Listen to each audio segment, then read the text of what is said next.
नमस्कार साथियों। श्रव्य एग्जाम्स के इस ऑनलाइन प्लेटफॉर्म पर आपका स्वागत है। जैसा कि हम लोग पिछली कक्षा में पारिस्थितिकी तंत्र के बारे में अध्ययन कर रहे थे, है ना? और उसी कक्षा को आगे बढ़ाते हुए आज हम लोग जो है पारिस्थितिकी पिरामिड के बारे में यहाँ चर्चा करने वाले हैं। पारिस्थितिकी पिरामिड होता क्या है, इसकी अवधारणा क्या है, उसको यहाँ समझने का प्रयास करते हैं। सर्वप्रथम चार्ल्स एल्टन महोदय ने 1927 में जो है पारिस्थितिकी पिरामिड की परिकल्पना की चर्चा की, है ना? पारिस्थितिकी पिरामिड इन्होंने इस तरीके से समझाने का प्रयास किया कि सपोज कीजिए ये कोई पिरामिड है ना? पिरामिड तो इसी का आकार का होता है ना, उसका आधार चौड़ा होता है और शीर्ष जो है सकरा होता जाता है। तो उन्होंने कहा कि किसी पिरामिड का जो आकार होता है, ठीक इसी आकार के क्रम में पारिस्थितिकी तंत्र में जो है जीवों और जो उत्पादक होते हैं, जो पेड़ पौधे होते हैं, हरे पौधे, जो जो उत्पादक कहे जाते हैं, उत्पादक, उपभोक्ता, शीर्ष उपभोक्ता,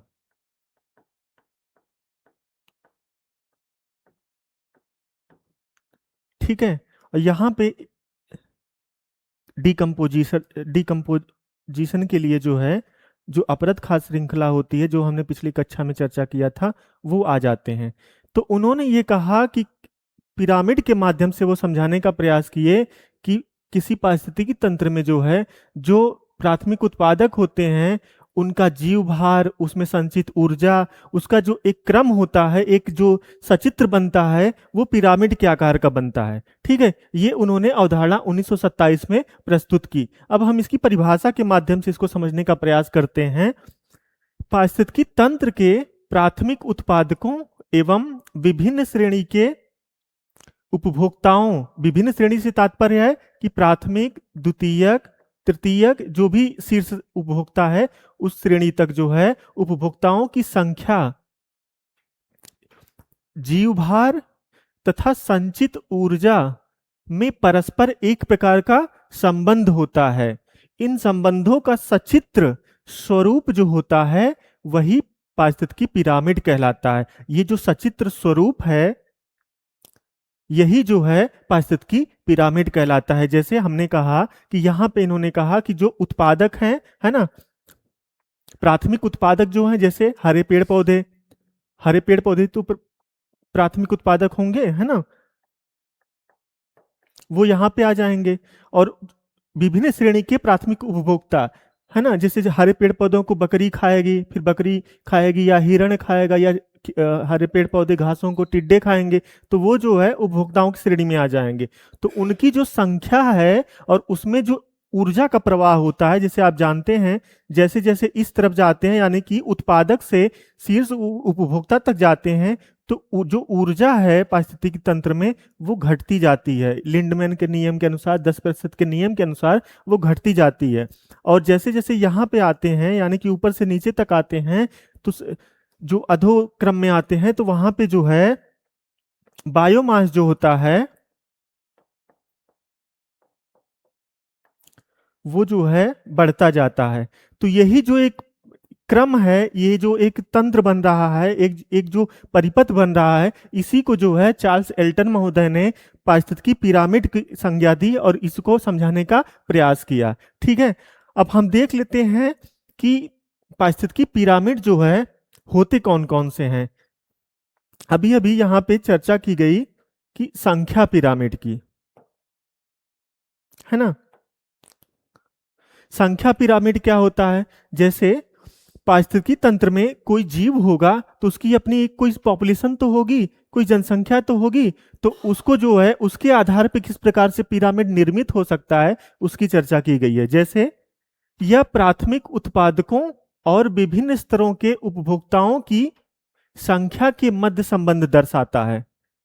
समझ रहे हैं? जो पारिस्थितिकी तंत्र में जो प्राथमिक उत्पादक हैं और जो उपभोक्ता हैं, उनके मध्य जो संख्या बनती है, यानी कि जो उपभोक्ता हैं, जैसे उत्पादक हुए जो हरे पेड़ पौधे हुए, और विभिन्न स्तर पे जो प्राथमिक, द्वितीयक, तृतीयक जो पोषण स्तर है, ट्रॉफिक लेवल है उस पे जो उपभोक्ता प्राप्त हो रहे हैं उनकी संख्या के मध्य जो है ना, जो क्रम बनता है उसे दर्शाने के लिए हम जो है संख्या पिरामिड का प्रयोग करते हैं। और संख्या पिरामिड जो होता है वो सीधा भी बनता है, उल्टा भी बनता है। अभी हम चित्र के माध्यम से देखते हैं तो ये चीजें ज्यादा क्लियर हो जाएंगी। अब यहाँ पे आप देख रहे होंगे ये नंबर का पिरामिड है, संख्या का पिरामिड है किसी जीव और उपभोक्ता का। अब ये जो है पिरामिड जो है आप देख रहे होंगे ये सीधा बना है, ये पिरामिड देख रहे हैं यहां से लेके यहां तक ये सीधा बना, यानी कि इसका आधार जो है ये आधार चौड़ा है, शीर्ष पतला है, यानी कि ये जिस तरीके का पिरामिड होता है ठीक उसी स्वरूप में यहाँ पे ये लगा हुआ है। इसका तात्पर्य ये है कि जो प्राइमरी प्रोड्यूसर हैं, जो हरे पेड़ पौधे हैं, जो घास हैं, जो जंगल हैं, वन हैं, वो जो है प्राथमिक उपभोक्ता के रूप में यहाँ पे उपस्थित हो रहे हैं। और इस जो है श्रृंखला का यानी कि ये जो पिरामिड है इसकी शुरुआत जो है यहीं से आरंभ हो रही है, यानी कि सबसे ज्यादा बायोमास यहाँ पे पाया जाएगा, इसके बाद जो है प्राइमरी कंज्यूमर्स का बायोमास पाया जाएगा, इसके पश्चात जो है जो सेकेंडरी कंज्यूमर्स हैं उनका पाया जाएगा, और शीर्ष पे जो तृतीय कंज्यूमर्स हैं, जो एपेक्स प्रीडेटर्स हैं, उनका पाया जाएगा, जैसे ईगल या वोल्फ जो यहाँ पे दिख रहे हैं आपको, इनका पाया जाएगा। तो जैसे जैसे हम जो है संख्या पिरामिड में जो है जो सीधा पिरामिड बनता है वो ट्रॉफिक एक लेवल से शुरू होता है और शीर्ष तक जाता है, तो उसमें क्या होता है कि जो आधार होता है वो चौड़ा होता है और जो शीर्ष होता है वो सकरा हो जाता है, यानी कि जिस रूप में पिरामिड होता है ठीक उसी रूप में जो है सीधा पिरामिड यहाँ पे स्थापित होता है। इसे ही संख्या का सीधा पिरामिड कहते हैं, कि यानी कि ये घास स्थल से शुरू होता है या वन स्थल से शुरू होता है और जाके शीर्ष उपभोक्ता तक या तृतीय उपभोक्ता तक जाता है, वहां पे समाप्त होता है। समझ में आया? जो उल्टा पिरामिड होता है उसे समझ लेते हैं। जो नंबर्स का उल्टा पिरामिड होता है वो किसी एक बड़े वृक्ष से शुरू होता है। अब आप देखेंगे कि जैसे घास स्थल जो था वहां पे उसका बायोमास जो है काफी ज्यादा था, है ना। यहाँ पे संख्या की ही तो बात हो रही है ना, अभी बायोमास की नहीं बात हो रही है। तो जो घासों की संख्या होती है वो नंबर्स के हिसाब से तो बहुत ज्यादा होती है ना।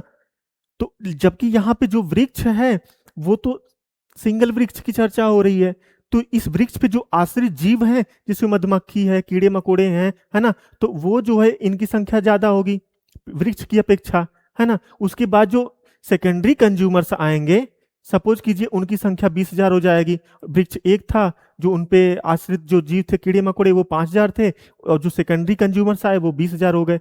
तो इस तरह से देख रहे हैं कि उसके बाद जो तृतीय उपभोक्ता तक आएंगे, जो माइक्रोस्कोपिक पैरासाइट्स हैं, बैक्टीरिया हैं, वेस्प हैं, है ना, तो जो चतुर्थ लेवल तक आएंगे तो उनकी संख्या सबसे अधिकतम हो जाएगी। और यहाँ संख्या की बात हो रही है, नंबर्स की बात हो रही है, जो उपभोक्ता हैं उनकी।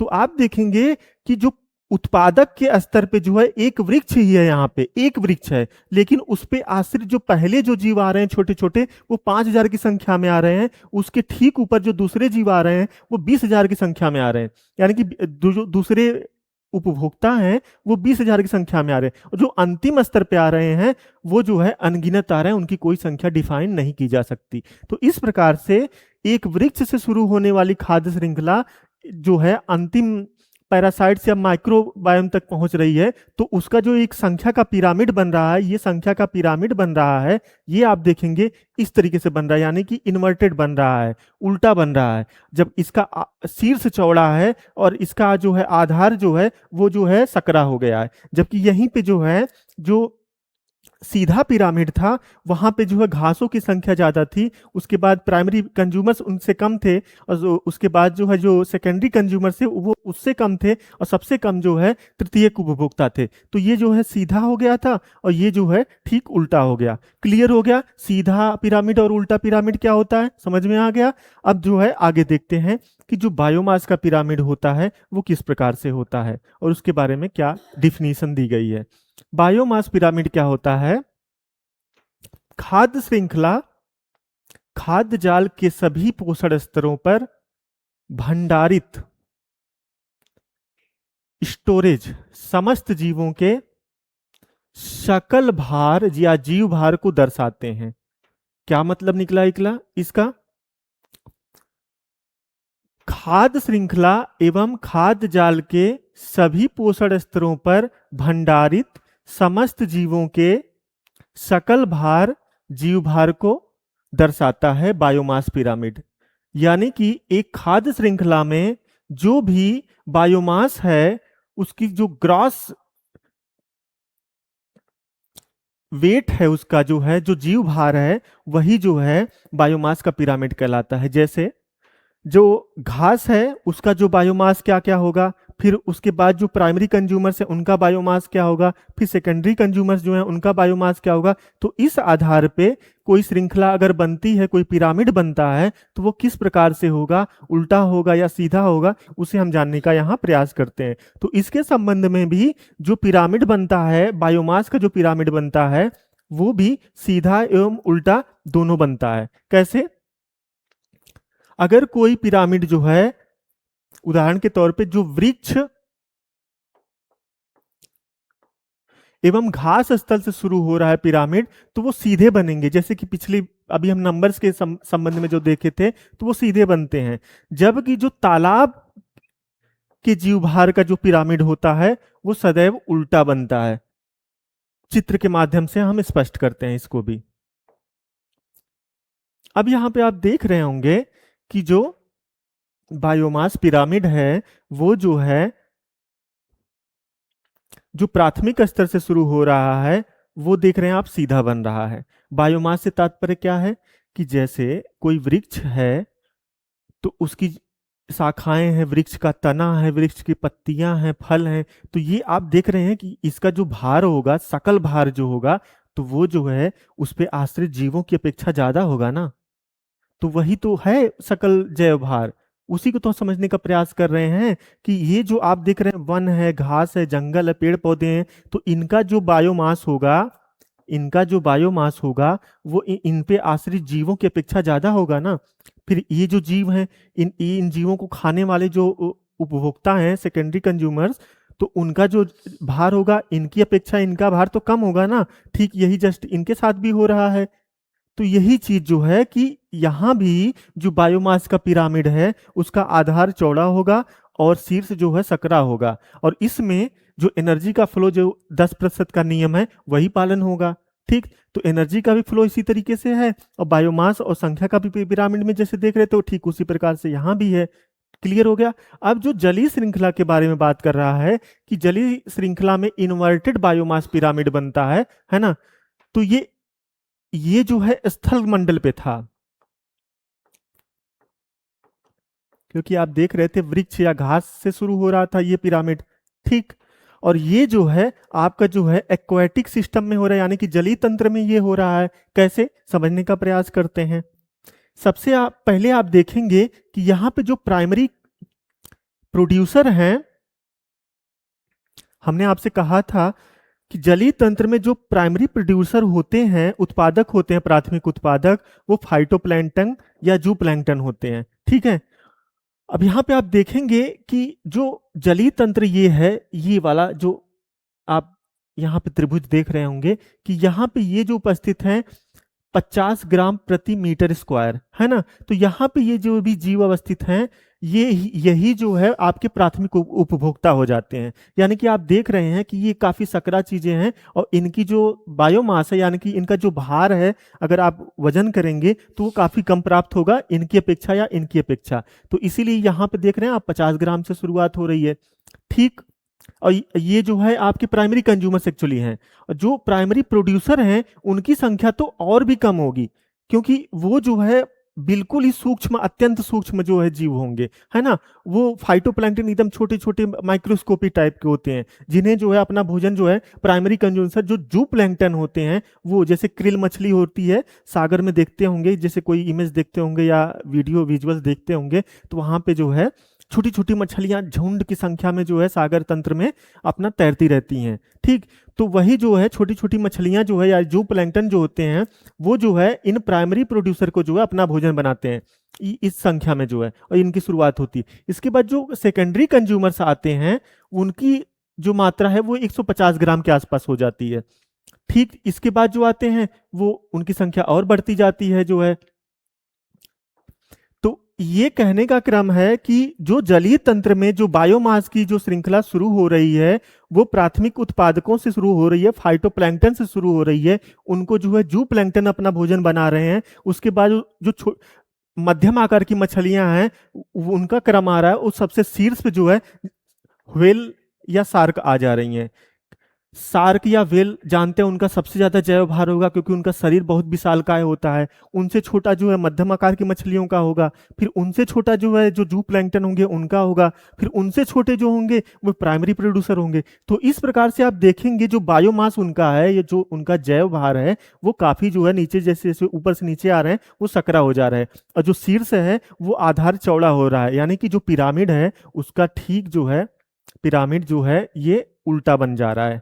यही तो कह रहा है कि जो बायो एक्वाटिक जो सिस्टम होता है वहां पे इन्वर्टेड बायोमास पिरामिड प्राप्त होता है। कैसे? देख लिया आपने कि शीर्ष पे जो जीव है उसका बायोमास सर्वाधिक है, और जो जो आधार पे जो जीव है यानी कि जो प्राइमरी प्रोड्यूसर है उनका जो है बायोमास सबसे कम है। यही यहाँ पे दर्शाया गया है। क्लियर हो गया? आगे चलते हैं। अगला जो हमारा पिरामिड है वो है ऊर्जा पिरामिड। ठीक, ऊर्जा पिरामिड क्या कहता है? किसी पारितंत्र के विभिन्न पोषण स्तरों की कार्यात्मक भूमिका, किसी पारितंत्र के विभिन्न पोषण स्तरों की कार्यात्मक भूमिका की तुलना करने के लिए ऊर्जा पिरामिड ही सबसे उत्कृष्ट प्रदर्शन होता है। यानी कि अगर कोई पारितंत्र है, इकोसिस्टम है, अगर वहां पर आप जो है उसकी कार्यात्मक भूमिका देखना चाहते हैं, उसको स्पष्ट करना चाहते हैं, तो ऊर्जा पिरामिड की चर्चा अगर आप कर लेते हैं तो वहां पे वो चीजें स्पष्ट हो जाती हैं। कैसे? ऊर्जा पिरामिड जो होता है वो ऊष्मागतिकी के नियमों का पालन करता है। अब ऊष्मागतिकी के नियम क्या होते हैं अभी हम अगली स्लाइड में देखेंगे। उसके पहले एक चीज देख लेते हैं कि ऊर्जा का पिरामिड जो होता है वो सदैव सीधा बनता है। ऑलवेज सीधा बनता है, साथ तात्पर्य ठीक इस प्रकार से बनता है। उसका आधार जो है चौड़ा होता है और शीर्ष पतला होता है, सकरा होता है। इसका मतलब क्या हुआ कि ऊर्जा जो है अगर यहाँ पे 100% है, प्रतिशत में नहीं देखते हैं इसको, ऊर्जा अगर यहाँ पे 1000 जूल है तो यहाँ पे पहुंचते पहुंचते 10 या 5 जूल या दशमलव में प्राप्त होगी। तो यहाँ पे सर्वाधिक थी, यहाँ पे पहुंचते पहुंचते कम हो गई। तो इस प्रकार से ये जो इसका आधार है ये काफी चौड़ा प्राप्त हो रहा है, और शीर्ष पे जाके ऊर्जा की मात्रा काफी कम हो जा रही है। और ये जो पिरामिड है सदैव सदैव हमेशा प्रश्न पूछता है, जब पिरामिडों की तुलना की जाती है, 2-3 पिरामिड दे देगा तो वहां पूछेगा कि निम्न में से कौन सा पिरामिड सदैव सीधा बनता है, ऑलवेज अपराइट। तो वो जो है कौन सा पिरामिड होता है आपका? ऊर्जा पिरामिड होता है। ठीक है, आगे देखते हैं हम इसको डायग्राम के माध्यम से तो ज्यादा क्लियर हो जाएगा। अब आप यहाँ पे देखेंगे कि एनर्जी पिरामिड जो है वो किस प्रकार से सीधा बन रहा है। देख रहे हैं यहाँ पे, ये हैं आपके प्राइमरी प्रोड्यूसर यानी कि प्राथमिक उत्पादक जो हैं। ठीक, अब यहाँ पे जो ऊर्जा होगी सर्वाधिक होगी, क्योंकि यहीं पे प्रकाश संश्लेषण की क्रिया हो रही है, यहीं पे सबसे ज्यादा जैवमास का उत्पादन हो रहा है, तो यहाँ पे ऊर्जा स्वाभाविक सी बात है सबसे ज्यादा होगी। इसके बाद जो है इनको प्राप्त हो रही है ये ऊर्जा प्राइमरी कंज्यूमर्स को, तो इनकी अपेक्षा अगर यहाँ पे 10,000 किलो कैलोरी उत्पादन हो रहा है प्रति वर्ष, तो यहाँ पे जो उत्पादन होगा वो 1000 किलो कैलोरी प्रति वर्ष हो रहा है। ठीक इसके जस्ट बाद जो सेकेंडरी कंज्यूमर्स हैं वहां पे आप देख रहे हैं कि 100 किलो कैलोरी प्रति वर्ष के आसपास उत्पादन हो रहा है। इसके शीर्ष उपभोक्ता के पास जाएंगे तो वहां पे सिर्फ 10 किलो कैलोरी प्रति वर्ष उत्पादन हो रहा है। तो देख रहे हैं कि आधार से शीर्ष तक पहुंचने में ये जो क्रम है, ये ऊर्जा का जो प्रक्रम है ये घटता जा रहा है, सकरा होता जा रहा है। यही तो है पिरामिड की आकार। यही जो ये क्रम है, जो इसका जो मात्रा है वो नीचे से ऊपर जाने में पतली होती जा रही है, कम होती जा रही है, सक्रिय होती जा रही है। तो उसी को हम यहाँ पिरामिड के आकार में दर्शा दिए हैं। और एक चीज ये है कि जो ऊर्जा का पिरामिड है वो सदैव सदैव सदैव सीधा बनता है, इसको रट लीजिए। ठीक, अब यहाँ पे एक चीज है कि डेड मैटर्स एंड वेस्ट। आप जानते हैं चाहे वो पेड़ पौधे हुए चाहे जीव जंतु हुए, जब वो अपने मृत अवस्था को प्राप्त होते हैं तो जो हमारे डिकम्पोजर्स होते हैं, जो वियोजक होते हैं, जो कवक होते हैं, जो जीवाणु होते हैं, वो उनको जो है ना, उनको अपघटित कर देते हैं, उनको फिर जो है मिट्टी में मिला देते हैं। फिर जो है हमारी खाद्य श्रृंखला में पोषक तत्वों का चक्रण होता रहता है। ठीक, इसीलिए जो है डिकम्पोजर्स की भूमिका जो है काफी महत्वपूर्ण हो जाती है। और यहाँ पे प्रश्न भी पूछा जाता है कि जैविक एवं अजैविक जो घटक होते हैं उसमें मध्यस्थ की भूमिका कौन अदा करता है, तो वो कौन होते हैं, आपके डिकम्पोजर्स होते हैं। ठीक, अब आगे देखते हैं कि अगला हमारा है, अभी जो हमने कहा कि उष्मागतिकी के नियम की बात की गई थी, तो उष्मागतिकी और ऊर्जा का प्रवाह जो है उसे हम एक बार यहाँ पे देख लेते हैं कि क्या चीजें हैं। खाद्य श्रृंखला में ऊर्जा का स्थानांतरण एक पोषण स्तर से दूसरे पोषण स्तर में होता है। कैसे? प्राइमरी प्रोड्यूसर हो गए, फिर प्राइमरी कंज्यूमर्स आ गए, फिर सेकेंडरी कंज्यूमर्स आ गए, फिर टर्सरी आ गए। तो यहां पे आप देख रहे हैं इस पोषक स्तर से इस पोषक स्तर में, यहां से यहां पे ऊर्जा का स्थानांतरण हो रहा है ना। यही तो ऊर्जा प्रवाह है, यही तो एनर्जी फ्लो है, इसी की चर्चा वहां पे की गई है। एक पोषण स्तर से दूसरे पोषण स्तर में ऊर्जा का स्थानांतरण होता है। और पिछली कक्षाओं में हमने हमेशा चर्चा किया है कि यह स्थानांतरण लिंडमैन के 10% नियम का पालन करता है। यानी कि जब उत्पादक से उपभोक्ता तक ऊर्जा जाती है तो उसका जो है 90% क्षय हो जाता है, केवल 10% ऊर्जा जो है स्थानांतरित होती है। यही जो है 10% का नियम है। अगला प्रश्न पंक्ति है, पारितंत्र में ऊर्जा का प्रवाह एक दिशीय होता है, नॉन साइक्लिक। ये इंपॉर्टेंट फैक्ट है। यानी कि ऊर्जा अगर इस पोषक उत्पादक से उपभोक्ता तक जा रही है, फिर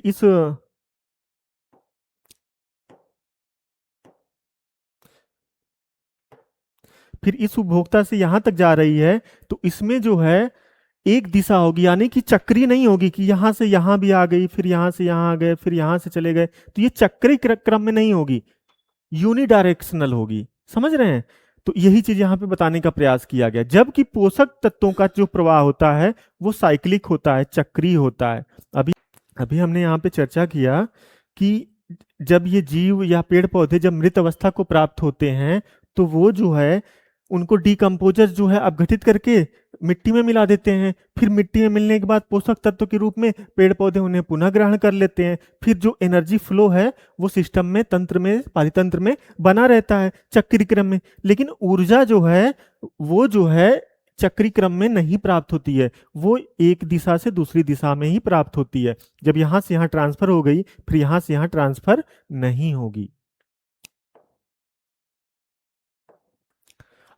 अब हम देख लेते हैं कि ऊष्मागतिकी के नियम, लॉ ऑफ थर्मोडायनेमिक्स क्या होता है। ठीक है, प्रथम नियम जो कहता है कि ऊर्जा का ना तो सृजन हो सकता है और ना ही यह नष्ट हो सकती है, बल्कि एक स्वरूप से दूसरे स्वरूप में परिवर्तित होती है। जैसे, क्या कहने का मतलब है इसका, कि ऊर्जा को ना तो हम उत्पन्न कर सकते हैं और ना ही नष्ट कर सकते हैं, बस इसके स्वरूप में परिवर्तन कर सकते हैं। जैसे जो सूर्य के प्रकाश से हमें ऊर्जा प्राप्त होती है इनकमिंग सोलर रेडिएशन के रूप में, वो जो है जब पौधों को प्राप्त होती है, किसी वृक्ष को प्राप्त होती है ना, तो पौधे प्रकाश ऊर्जा को रासायनिक ऊर्जा में परिवर्तित करते हैं, है ना। ऊर्जा एक स्वरूप से, यानी फोटान में जो फोटान के रूप में प्राप्त होती है, तो वो जो है उसको जो है प्रकाश संश्लेषण के माध्यम से, क्रिया के माध्यम से उसको जो है रासायनिक ऊर्जा में जो है बदल के अपने लिए कार्बन, ऑक्सीजन, नाइट्रोजन या भोजन का निर्माण, ग्लूकोज का निर्माण करते हैं। तो ये देख रहे हैं कि ऊर्जा का एक स्वरूप से दूसरे स्वरूप में परिवर्तन हो रहा है। जैसे प्रकाश जानते हैं जो हम विद्युत बल्ब जलता है तो वो विद्युत ऊर्जा होती है, फिर वो उस विद्युत बल्ब उसको प्रकाश ऊर्जा में परिवर्तन कर देता है ना। तो देख रहे हैं ऊर्जा का जो है किस तरह से रूपांतरण होता है, लेकिन ऊर्जा स्वरूप में परिवर्तित हो रही है, लेकिन वो नष्ट नहीं होती है, सिर्फ उसके स्वरूप में ही परिवर्तन होता है। ठीक। अगला जो नियम है कि जीवधारियों में अधिकांश ऊर्जा उपापचय की क्रियाओं में, मेटाबॉलिज्म में एवं गति एवं अन्य दैनिक क्रियाओं में नष्ट हो जाती है। यानी कि कोई जीवधारी है, जब वो श्वसन करेगा, है ना, सांस लेगा, उसके शरीर के अंदर जो है कितनी नाना प्रकार की ग्रंथियां, है ना, और सब चीजें सक्रिय रूप में चल रही हैं, तो उस क्रम में भी तो ऊर्जा का क्षय होगा।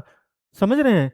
तो और जो द्वितीय नियम है वो ये कहता है कि प्रत्येक ऊर्जा का रूपांतरण के दौरान उपयोगी ऊर्जा की कुछ मात्रा अनुपयोगी अपशिष्ट के रूप में निम्नीकृत या डिग्रेड हो जाती है। इसका क्या मतलब हुआ कि कोई अभी तक इस पूरे ब्रह्मांड में ऐसी कोई मशीन नहीं बनी है कि अगर वो ऊर्जा का जो है रूपांतरण कर रही है तो कुछ ना कुछ मात्रा जो है ऊर्जा की वहां पे नष्ट जरूर होगी, है ना। वो किस रूप में होगी? वो निम्नीकृत होगी, डिग्रेड होगी, वो इसी रूप में होगी। समझ रहे हैं, कुछ उसका जरूर क्षय होगा। तो वही चीज है कि द्वितीय नियम के प्रत्येक ऊर्जा रूपांतरण के दौरान उपयोगी ऊर्जा की कुछ मात्रा अनुपयोगी अपशिष्ट के रूप में निम्नीकृत या डिग्रेड हो जाती है। नष्ट नहीं होती है, निम्नीकृत हो जाती है, डिग्रेड हो जाती है। समझ रहे हैं। जैसे जब ऊर्जा स्थानांतरण में आप देख रहे थे, जब एक स्तर से दूसरे स्तर पे जा रही थी, वहां पे भी कुछ क्षय हो रहा था, है ना, बृहद स्तर पे। जैसे प्रकाश ऊर्जा का विद्युत ऊर्जा का प्रकाश ऊर्जा में जब रूपांतरण हो रहा है तो वहां पे भी तो कुछ क्षय होगा।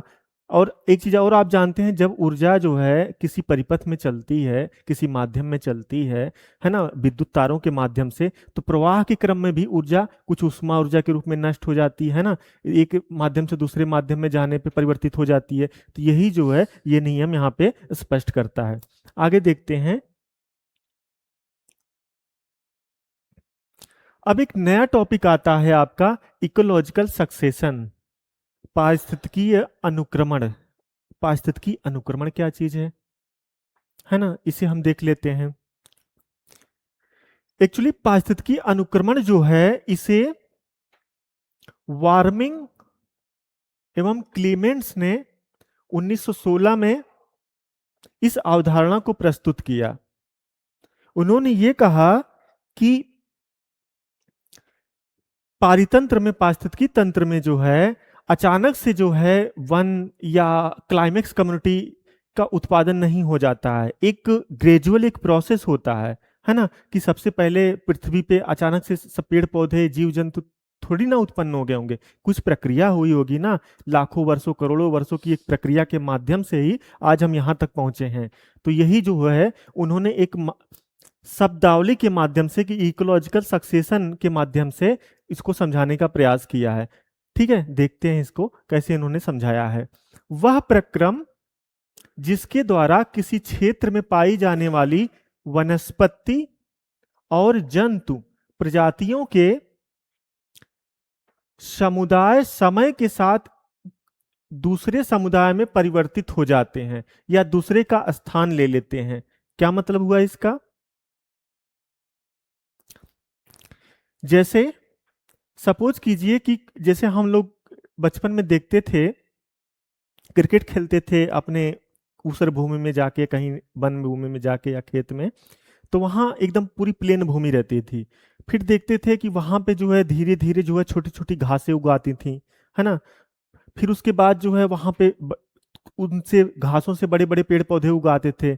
उसके बाद एक स्थिति आती थी कि वहाँ पे काफ़ी बड़े पौधे आ जाते थे, 5-7 मीटर तक के आ जाते थे। फिर एक स्थिति आई कि 10 साल 15 साल बाद जो है वो पूरी तरह से जंगल के रूप में परिवर्तित हो जाता था। तो ये जो प्रक्रिया हुई, ये क्रम के अनुसार हुई ना, क्रमिक रूप से हुई ना। तो वही जो प्रक्रिया है वही इकोलॉजिकल सक्सेशन कही जा रही है। तो वहां पे जैसे पेड़ पौधों के संबंध में कहा, तो उसी वही जो है प्रक्रिया जीव जंतुओं के विकास में भी लागू होगी। तो उसे अभी हम डिटेल में समझने का प्रयास करते हैं। तो यही जो प्रक्रिया है, इसको समझाने के लिए सर्वप्रथम वार्मिंग ने 1899 में और क्लीमेंट्स ने 1916 में अनुक्रमण की अवधारणा को जो है प्रस्तुत किया। लेकिन जो अनुक्रमण शब्द है, जो सक्सेशन शब्द है, उसे जो है होल्ट महोदय ने, ये नाम याद रख लीजिएगा क्योंकि ये होल्ट महोदय का नाम और क्लीमेंट्स का नाम ये जरूर पूछता है, तो इसलिए इसको रट लीजिएगा। होल्ट महोदय ने अनुक्रमण जो शब्द है इसका सर्वप्रथम प्रयोग किया था। यानी पूछा जाए, अगर वन लाइनर प्रश्न आ जाए कि किस महोदय ने, यानी किन्होंने, किस वैज्ञानिक ने सक्सेशन शब्द का सर्वप्रथम प्रयोग किया था, तो किसने किया था? होल्ट महोदय ने। अब होल्ट महोदय कहते हैं कि क्लीमेंट महोदय कि इस परिवर्तन में जैविक तथा अजैविक दोनों घटक शामिल होते हैं। पिछली कक्षा में हमने बताया है कि जैविक घटक क्या होते हैं, अजैविक घटक क्या होते हैं। वो दोनों मिल के जो है जैविक घटक, जैसे पृथ्वी हुई, मृदा हुई, सूर्य का प्रकाश हुआ, ये सब जो है अजैविक घटक हैं। तो ये जो है मिलके किस प्रकार से पेड़ पौधों के माध्यम से किस प्रकार से पूरा एक तंत्र निर्मित कर रहे हैं, क्या पे वहां पे इकोलॉजिकल सक्सेशन में किस प्रकार अपनी भूमिका अदा कर रहे हैं, उसी की चर्चा कर रहे हैं। ठीक। अब ये जो इकोलॉजिकल सक्सेशन है, इसको जो है हम एक आपको एक स्टोरी के माध्यम से समझा दें तो ज्यादा समझ में आएगा। जैसे एक नाम आप जो है इतिहास में पढ़ते होंगे, क्लीमेंट एटली।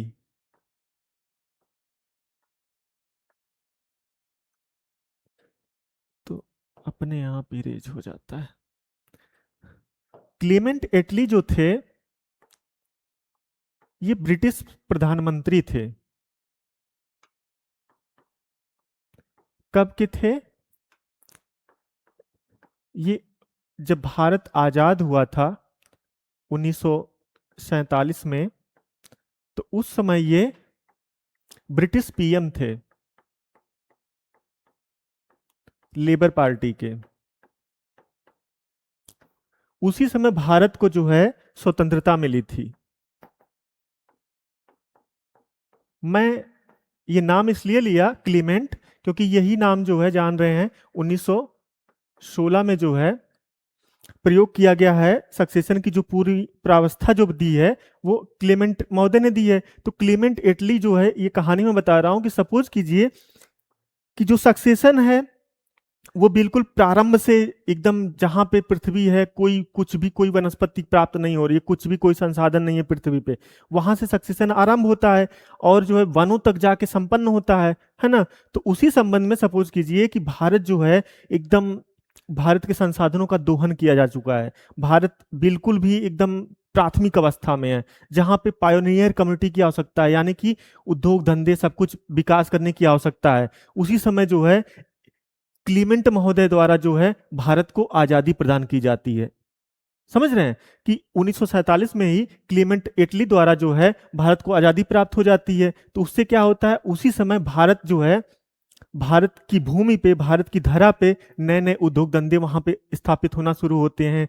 फिर उसके बाद जो है आर्थिक क्रियाएं बढ़ना शुरू होती हैं, है ना। तो धीरे धीरे आते आते एक स्थिति ऐसी आ जाएगी कि हो सकता है 1947 के बाद जो है 2047 तक पहुंचते पहुंचते हम लोग जो है क्लाइमेक्स कम्युनिटी जैसे वन क्षेत्र में पहुंचती है, ठीक उसी प्रकार जो है हम लोग विकसित देशों में शामिल हो जाएं, है ना, रिचेस्ट इकोनॉमी बन जाएं। ठीक। तो ये मेरा कहानी बताने का ये तात्पर्य यहाँ पे ये है कि जो क्लेमेंट एटली ने भारत की स्वतंत्रता को जो है अग्रेसित किया, आगे बढ़ाया, ठीक उसी प्रकार जो है क्लेमेंट महोदय ने जो ये अवधारणा दी है सक्सेशन की,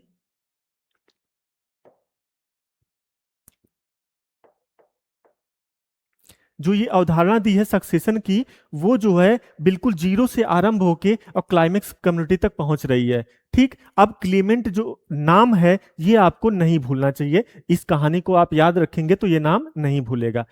आगे देखते हैं कि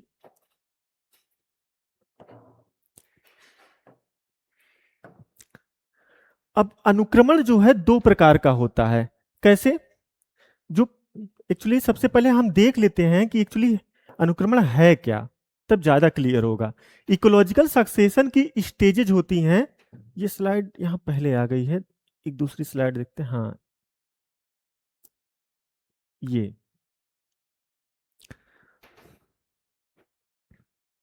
अब आप देख रहे होंगे कि ये जो क्षेत्र है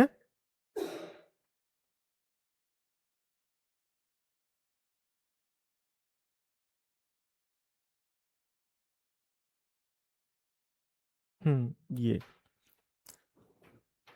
ये क्षेत्र देख रहे होंगे कि सपोज कीजिए ये जो है पृथ्वी की एकदम उत्पत्ति के समय का क्षेत्र है, समय का काल है, समझ रहे हैं। वहां पे जो है बिल्कुल भी पृथ्वी की जो सतह है वहां पे कोई पेड़ पौधे नहीं प्राप्त हो रहे हैं, ठीक। उसी उसके बाद एक स्थिति ऐसी आती है कि यहाँ पे अल्प मात्रा में काई उत्पन्न होती है, एकदम मासेज, लाइकेन, कवक, फंजाई, ये सब वहां पे उत्पन्न होना शुरू करते हैं। तो ये जो स्टेज होती है ये फर्स्ट स्टेज होती है। सबसे पहली स्टेज कौन सी थी? बिल्कुल वहां पे कोई भी वनस्पति नहीं प्राप्त हो रही अभी तक।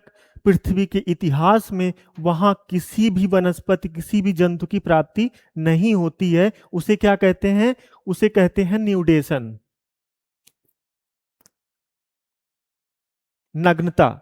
कि वहां पे ऐसी कोई भी चट्टाने जो भी हैं वहां पे कोई भी अभी तक जो है पूरी पृथ्वी के इतिहास में ना कोई वनस्पति प्राप्त हुई है, ना कोई जंतु प्राप्त हुआ है। तो वो जो पहली स्टेज होती है, जो क्लेमेंट महोदय ने जो पहली स्टेज माना है, वो है आपका न्यूडेशन। अब माइग्रेशन के माध्यम से क्या होता है कि जो है जब यहाँ एकदम नग्न क्षेत्र होता है तो उसके बाद वहां पे प्रवास के माध्यम से या नई प्रजातियों के आक्रमण के माध्यम से, इन्वेजन के माध्यम से क्या होता है कि वहां पे जो है नवीन बीजों का, है ना, नवीन वनस्पतियों का आगमन होता है चिड़िया के माध्यम से या किसी और वाहक के माध्यम से। जैसे कोई चिड़िया है, किसी वृक्ष पे बैठती है, वहां पे फल का भोजन करती है, उसके बाद फिर वो आती है इस क्षेत्र में, नवीन क्षेत्र में, यहाँ के मलमूत्र का त्याग कर देती है। तो उससे क्या होता है, उसके जो मलमूत्र में जो बीज होते हैं वही जो है यहाँ पे वाहक बनती है, यहाँ पे किसी प्रजाति के, पौधे की प्रजाति के प्रसरण के लिए, ठीक। तो उससे क्या होता है कि वहां पे जो प्राप्त बीज होता है, जब उसका अंकुरण आरंभ होता है, ठीक, तो उसके द्वारा क्या होता है कि एक प्रजाति स्थापित हो जाती है, यानी कि इस्टेब्लिश हो जाती है। इस अवस्था को कहते हैं। कि दूसरी अवस्था क्या थी कि जहां पे अभी वो बीज आया है, अभी अंकुरित नहीं हुआ है, लेकिन इसेसिस में जो है वो बीज जो है स्थापित हो जाता है। और पहले में क्या हो रहा था? न्यूडेशन था, कुछ भी नहीं था। दूसरे में जो है माइग्रेशन के माध्यम से जो है या इन्वेजन के माध्यम से वो बीज या वनस्पति वहां पे आती है, उसका जो है अंश, लेस मात्र अंश जो होता है वो आता है, फिर यहाँ पे स्थापित हो जाता है। और चौथी जो अवस्था होती है वो कंपटीशन की अवस्था होती है। उस अवस्था में जो वनस्पतियों का जो प्रक्रम होता है वो घास तक पहुंच जाता है, यानी कि अभी यहाँ पर अंकुरण हो गया होता है, ठीक, सूर्य के प्रकाश की उपस्थिति में अपना भोजन बनाना शुरू कर देते हैं। लेकिन जब यहाँ कंपटीशन क्यों होता है कि यहाँ पे अभी छोटे छोटे ढेर सारी झाड़ियों के रूप में ये प्राप्त होते हैं, जिससे क्या होता है इनकी जड़ों में जो है पोषक तत्वों को लेके, न्यूट्रिएंट्स को लेके जो है संघर्ष शुरू हो जाता है। अब क्या होगा कि जैसे ये जो है इनके वृक्षों से पत्तियां गिरेंगी, तो उसके पश्चात क्या होगा वनों में या जंगलों में, तो वहां पे उन पत्तियों का जो है अपघटन होगा। अपघटन के माध्यम से वो पत्तियां फिर से भूमि में जाएंगी ह्यूमस के रूप में, ठीक। और उसके बाद जो है वहां पे मृदा में जो पोषक तत्वों की वृद्धि होगी, उसके पश्चात क्या होगा कि मृदा में जब पोषक तत्वों की वृद्धि हो जाएगी तो फिर ये जो वृक्ष हैं इनकी बायोमास में भी वृद्धि होगी, क्योंकि इनको जो है अधिक पोषक तत्व प्राप्त हो रहे हैं तो अधिक विकास करेंगे, ठीक। तो उसके बाद पश्चात क्या होगा कि ये जो है रिएक्शन के तौर पे यहाँ पे प्रजातियों का जो है सक्सेशन हो रहा है ना, यहां से लेके यहां तक जो ये सक्सेशन मतलब सक्सेसिव, जैसे कि एक प्रजाति का दूसरे प्रजाति में रूपांतरण हो रहा है। और यही कंपटीशन में ही जो है जो प्रजाति सशक्त नहीं होगी, जो प्रजाति कमजोर होगी, वो जो है सिस्टम से, तंत्र से, पारितंत्र से बाहर कर दी जाएगी अपवर्जन के नियम अनुसार, ठीक। तो फिर इसके बाद जब ये स्टेज आती है स्टेबलाइजेशन की, तो ये स्थिति तब आती है जब यहाँ पे जाके जो है कोई प्रजाति जो है उस पर्यावरण के बिल्कुल अनुकूल हो जाती है, वहां पे मृदा तत्व हर चीज जो है संतुलित अवस्था में उसको प्राप्त होने लगता है, पोषक तत्वों की मात्रा आपूर्ति होने लगती है। तो ये जब स्टेब्लिश वाली जो अवस्था आती है, छठी अवस्था आती है, तो यहाँ पहुंचने पे जो है बिल्कुल जो वन तंत्र डेवलप हो जाता है, यानी कि क्लाइमेक्स कम्युनिटी यहाँ प्राप्त होती है।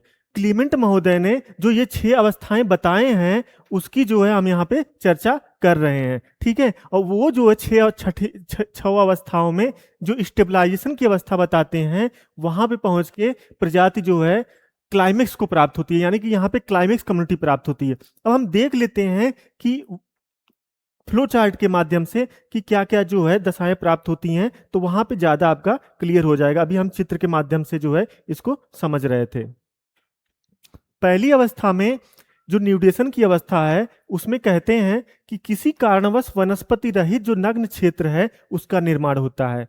सपोज कीजिए जैसे पृथ्वी अपनी, अभी हमने एग्जांपल लिया ना कि पृथ्वी एकदम नवजात अवस्था में थी, है ना, उसके बाद कोई भी वनस्पति प्राप्त नहीं थी, कोई वनस्पति आवरण नहीं था, वो अवस्था जो है वो न्यूडेशन की अवस्था हो गई। दूसरी अवस्था आई आपकी आक्रमण या प्रवास की अवस्था, इन्वेजन की अवस्था। बाहर से अनेक नई जातियां या प्रजनकों का जो है अनुक्रमण क्षेत्र में अनाधिकार प्रवेश हो जाता है, यानी कि चिड़िया के माध्यम से या किसी अन्य माध्यम से वहां पे प्रजातियों का प्रवेश होता है, जिसे माइग्रेशन कहते हैं या इन्वेजन कहते हैं। तीसरी जो स्टेज इन्होंने बताया, आस्थापन, इस ऐसी जिसे अभी हमने फिगर में चर्चा किया था। इस प्रक्रिया में निकटवर्ती क्षेत्रों से प्रकीर्णन के माध्यम से आए फलों या बीजों का जो नवीन स्थान पर अंकुरण और स्थापन होता है, यानी कि जो बीज प्राप्त हुआ है चिड़िया के माध्यम से या किसी अन्य माध्यम से, उसका अब अंकुरण हो जाता है तीसरी अवस्था में, आस्थापन में। चौथी अवस्था में अब प्रतिस्पर्धा शुरू हो जाती है, कंपटीशन शुरू हो जाता है। इसमें क्या होता है, नए जो विकसित पौधे हैं, सीमित संसाधन है, जल है, मृदा है ना, वहां पे जो है उनके पोषक तत्व हैं वो सीमित हैं, तो उसकी वजह से स्पर्धा शुरू हो जाती है, स्थान को लेकर भी स्पर्धा शुरू हो जाती है, ज्यादातर एकदम सघन वहां पे झाड़ियां प्राप्त होती हैं। ठीक, फिर अगली स्थिति में क्या होता है कि फिर उनके मध्य रिएक्शन प्रारंभ हो जाता है ना। इस चरण में जैविक तथा अजैविक घटकों के मध्य परस्पर प्रतिक्रिया शुरू हो जाती है ना, भूमि के लेके, मृदा को लेके, संसाधन को लेके। तो फिर पर्यावरण बदलता है और एक पादप जाति दूसरी प्रजाति को स्थान छोड़ने पर विवश कर देती है, यानी कि जो अपवर्जन होता है, हमने पढ़ा था अपवर्जन का नियम यहाँ पे लागू हो जाता है। कमजोर प्रजाति जो है तंत्र से बाहर हो जाती है और सशक्त प्रजाति जो होती है वो यहाँ पे स्थापित हो जाती है। फिर जो स्टेबलाइजेशन की स्थिति हमने देखी थी, प्रजातियों की जनसंख्या का अंतिम समस्थित दशा प्राप्त कर जाती है, यानी कि अब जो है जो वन तंत्र है, जो आखिरी स्टेज पे जो प्राप्त होती है दशा, वो इस एकदम स्थायित्व को प्राप्त हो जाती है। अब वहां पे सक्सेशन प्रक्रिया जो है अपने अंतिम चरण में पहुंच जाती है। वहां पे जो प्रजातियों का जो अभी तक अपवर्जन हो रहा था वो एक तरह से रुक जाता है। ठीक, तो इसी अवस्था को जो है प्रादेशिक आवास की संतुलित दशा जो है उसका निर्माण हो जाता है। ठीक, तो इस प्रकार से जो है हमने क्लीमेंट महोदय द्वारा जो 6 अवस्था दी गई थी उसके संबंध में विस्तृत चर्चा कर ली। अब आगे देखते हैं कि इसमें जो है अभी तक हमने जो है ये प्राइमरी सक्सेशन के बारे में चर्चा की थी, यानी कि बिल्कुल ही न्यूडेशन से जो है ये सक्सेशन आरंभ हुआ था और स्टेबलाइजेशन तक गया था। लेकिन यहीं पे एक दूसरा सक्सेशन भी होता है जिसे सेकेंडरी सक्सेशन कहते हैं, उसके बारे में देख लेते हैं कि सेकेंडरी सक्सेशन आखिर होता क्या है। सेकेंडरी सक्सेशन के बारे में, प्राथमिक अनुक्रमण के क्षेत्रों में उपस्थित जैव समुदाय के मानवीय या प्राकृतिक कारणों से, जैसे आग, बाढ़, वनोन्मूलन से नष्ट हो जाने पर वनस्पति समुदाय का पुनः विकास होना ही द्वितीयक अनुक्रमण कहलाता है। क्या मतलब निकला इसका, कि जो भी ऐसी जगह, ऐसा स्थान जहां पे एक बार वनस्पति आवरण वहां पे स्थापित हो चुका था, यानी कि प्राइमरी सक्सेशन जो है स्टेबलाइजेशन तक पहुंच चुका था, लेकिन प्राकृतिक या मानवीय कारणों से, जैसे आग या बाढ़ या वन उन्मूलन के कारण, वो जो है पूरा का पूरा तंत्र, पूरा का वन सिस्टम सब नष्ट हो गया। ठीक, अब इसके बाद जो प्रक्रिया आरंभ होगी वही जो है, वही जो सक्सेशन है वही आपका सेकेंडरी सक्सेशन कहला रहा है। ठीक, अब लेकिन यहां पे एक टर्म है कि यह जो है प्राथमिक की अपेक्षा, जो प्राइमरी सक्सेशन था उसकी अपेक्षा यह प्रक्रिया काफी तीव्र गति से होती है, क्योंकि यहाँ पे मृदा में पहले से उपस्थित जो है पोषक तत्व जो है वो पहले से प्राप्त होते हैं। इसके पिछले वाले में जो प्राइमरी सक्सेशन था वहां पे आप जान रहे थे, वहां पे अभी मृदा में नए नए पौधे, नए नए घास उगना शुरू हुए थे, तो वहां पे ह्यूमस की मात्रा या कार्बनिक पदार्थों की मात्रा कम थी मृदा में। लेकिन यहाँ पे ऑलरेडी प्राप्त थे और वो आग या किसी मन माध्यम से, जानते हैं राख वगैरह जो है पौधों को जलाएंगे, जब जलाते हैं तो जो राख वगैरह मिट्टी में जाती है तो पोषक तत्वों में वृद्धि ही तो करती है। तो ऑलरेडी पोषक तत्व प्राप्त हो रहे हैं, तो उसकी वजह से क्या हो रहा है कि जो सेकेंडरी सक्सेशन है आपका, वो जो है वहां पे जो वन तंत्र है या वनस्पति जात है उनका विकास अत्यंत तीव्र गति से होता है। अब इसको हम स्लाइड के माध्यम से देखते हैं। वो आप यहां देख रहे हैं सेकेंडरी सक्सेशन में कि ये जो वन तंत्र है, यहाँ पे मेजर फायर होती है। मतलब जैसे सपोज कीजिए कैलिफोर्निया का जंगल है या उत्तराखंड का जंगल है, जहाँ अधिकतर हमेशा जो है सुनते हैं आप कि आग लग जाती है गर्मियों के महीने में। तो सपोज कीजिए वहां का ये पूरा तंत्र नष्ट हो गया। अब इसके बाद क्या होगा कि यहाँ पे जो मृदा होती है, आग भले लग जाती है लेकिन वहां पे कुछ बीज, कुछ मृदा के में जो है वनस्पतियों के अंश वो तो समाहित रहते हैं ना, वो सेव रहते हैं, मृदा उसे सुरक्षित रखती है। कुछ समय बाद जब ये आग वगैरह शांत हो जाती है तो कुछ महीनों या वर्षों के बाद ये जो सीड बैंक रिटेन्ड है, उनकी जड़ों जो व्याप्त है अभी मृदा में, वो जो है वहां से फिर नवीन वनस्पतियों का आगमन होता है ना, फिर से वो उगना शुरू होते हैं, नए सिरे से उनका जो है उद्भव होना शुरू होता है। फिर वो क्या करते हैं 10 से 15 साल में जो है फिर से जो है छोटे छोटे पौधे, छोटे छोटे घास के माध्यम से शुरू होते हैं और कुछ वर्षों तक जाके, लगभग 200 वर्षों तक जाके ये क्लाइमेक्स कम्युनिटी तक पहुंच जाते हैं।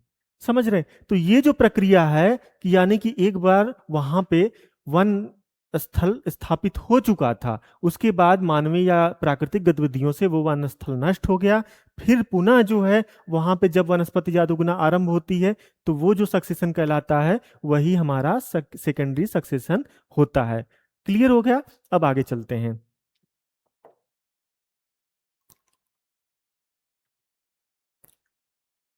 अब यहाँ पे कुछ इंपॉर्टेंट टर्मोलॉजी आती है जो परीक्षा के दृष्टिकोण से काफी महत्वपूर्ण हो जाती है कि पायोनियर कम्युनिटी क्या होती है।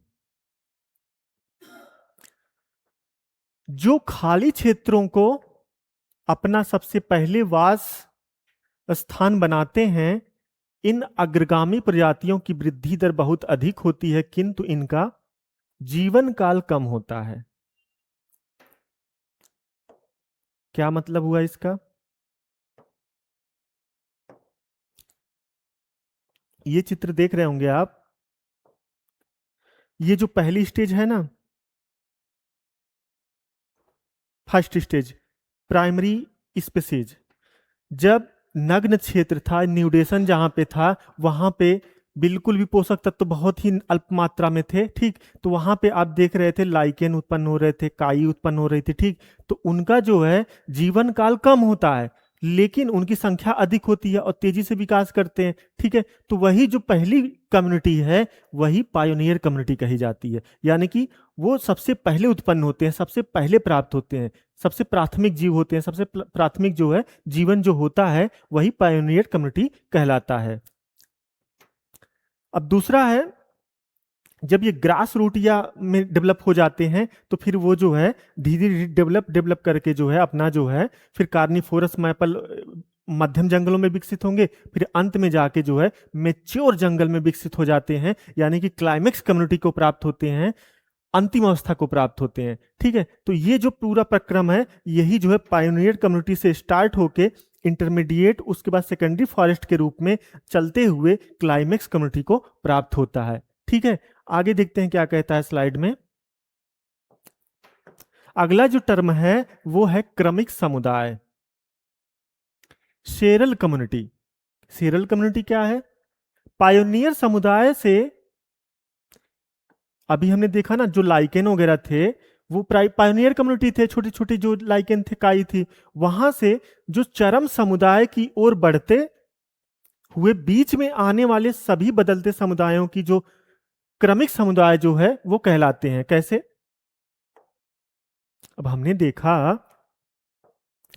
कि ये जो है पायोनियर कम्युनिटी है जो लाइकेन मास है, अब यहां से लेके वहां तक पहुंचने में ये जो बीच के आ रहे हैं, ये सब आ रहे हैं, ये जो क्रम डेवलप हो रहा है ना कि इनके पश्चात ये आएंगे, फिर इनके पश्चात ये, फिर ये लास्ट में आएंगे, तो ये जो क्रम है यही क्रमिक समुदाय होता है, यही सेरे कम्युनिटी होती है, सेरियल कम्युनिटी। समझ रहे हैं? तो अब यहाँ पे प्रश्न आता है कि सीरियल कम्युनिटी क्या होती है ना? सबसे पहले आप जान रहे हैं कि कोई लाइकेन या घास या छोटे-छोटे मध्यम मतलब एकदम निम्नतम जो है पायोनियर कम्युनिटी होगी, लाइकेन या काई के रूप में। उसके बाद छोटी-छोटी घासें होंगी, ग्रास होगा, ग्रास लैंड होगी। उसके पश्चात जो है आपके सेकेंडरी फॉरेस्ट होंगे, उसके बाद फिर मैच्योर फॉरेस्ट होंगे, जो चरम समुदाय होगा, क्लाइमेक्स कम्युनिटी होगी, जहाँ पे सबसे ज़्यादा स्थायित्व पाया जाता है, जिसे क्लेमेंट ने छठी अवस्था में जो है स्टेबलाइजेशन कहा है। अब क्लियर हो गया होगा, ठीक है? आगे देखते हैं।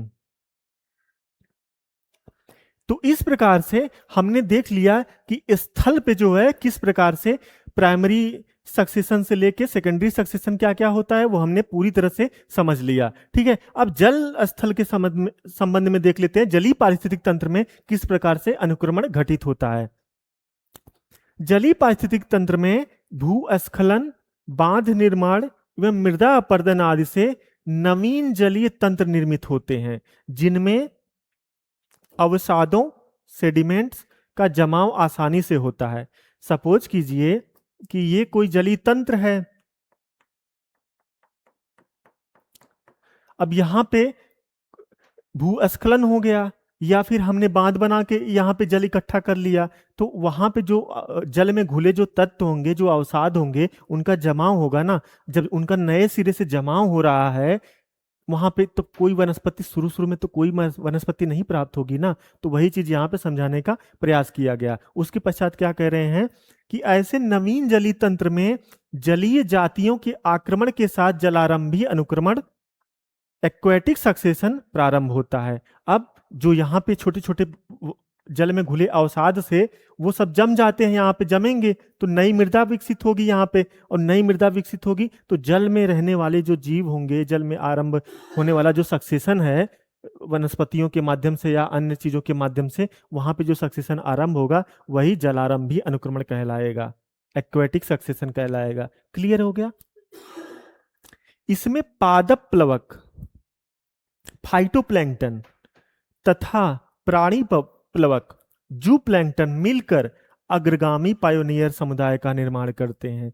यानी कि अभी हम स्थल पर देख रहे थे कि जो पायोनियर कम्युनिटी थी वो लाइकेन थी, काई थी, समझ रहे हैं? लेकिन यहां पे जो पायोनियर कम्युनिटी है जलीय तंत्र में वो फाइटोप्लैंक्टन है, पादप प्लवक हैं, जू प्लैंक्टन है, प्राणी प्लवक हैं। समझ रहे हैं? तो दोनों पे अलग अलग जगहों पे अलग अलग जो है पायोनियर कम्युनिटी प्राप्त हो रही है। अब अगला जो आपका है कि तालाब एवं झीलों में क्रमिक अनुक्रमण के कारण ही समय के साथ सुपोषण, यूट्रिफिकेशन होता है। अब ये सुपोषण क्या होता है? सुपोषण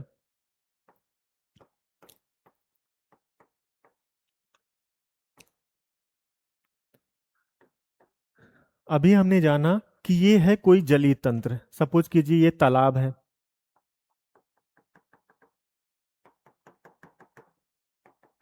ठीक है। अब यहां पर बांध के माध्यम से या भूस्खलन के माध्यम से यहां से भूस्खलन हुआ, ठीक है। यहाँ पे मृदा जो है ऐसे आई, यहाँ पे इसका जमाव हो गया, ठीक है। तो ये कोई स्थल नुमा या कुछ इस तरह की आकृति बन गई, ठीक। अब जो जल में घुले तत्व तो हैं, जल में घुली मृदा है, उसका यहाँ पे जमाव हुआ, तो यहाँ पे अभी कोई नवीन वनस्पति तो नहीं प्राप्त होगी ना, ठीक। फिर यहाँ जो जल में घुले हुए तत्व तो हैं उनका क्या होगा? जब उसमें सपोज कीजिए जो जल है वो कहाँ कहाँ से जाता होगा, किसी तालाब तंत्र में हमारे खेतों से जाता होगा, हमारे घर से जाता होगा, हमारे सीवेज के माध्यम से जाता होगा, तो उसमें कुछ ऐसे पोषक तत्व तो प्राप्त होंगे ना। सपोज कीजिए मैं एक उदाहरण लेता हूं नाइट्रोजन का। आप जो है अपने खेतों में पौधों के विकास के लिए नाइट्रोजन को जो है, यूरिया को जो है आप भर भर के, यूरिया का यहाँ पे यूरिया, खेतों में यूरिया भर भर के डालते हैं नाइट्रोजन के लिए, ताकि पौधे हरे भरे रहें, है ना, उनका जल्दी विकास हो। और आप जानते हैं यूरिया में जो है लगभग 46% के आसपास जो है नाइट्रोजन प्राप्त होता है, सर्वाधिक यूरिया में नाइट्रोजन प्राप्त होता है। तो ये जो नाइट्रोजन है ये कहाँ जाएगा? आपके खेतों में जाएगा। तो खेतों से यानी मृदा में जाएगा। वर्षा हुई, मृदा से होते हुए जो है वहां पे जल इकट्ठा हुआ खेतों में, तो खेतों से होते हुए तालाब में पहुंच गया नाइट्रोजन घुल के।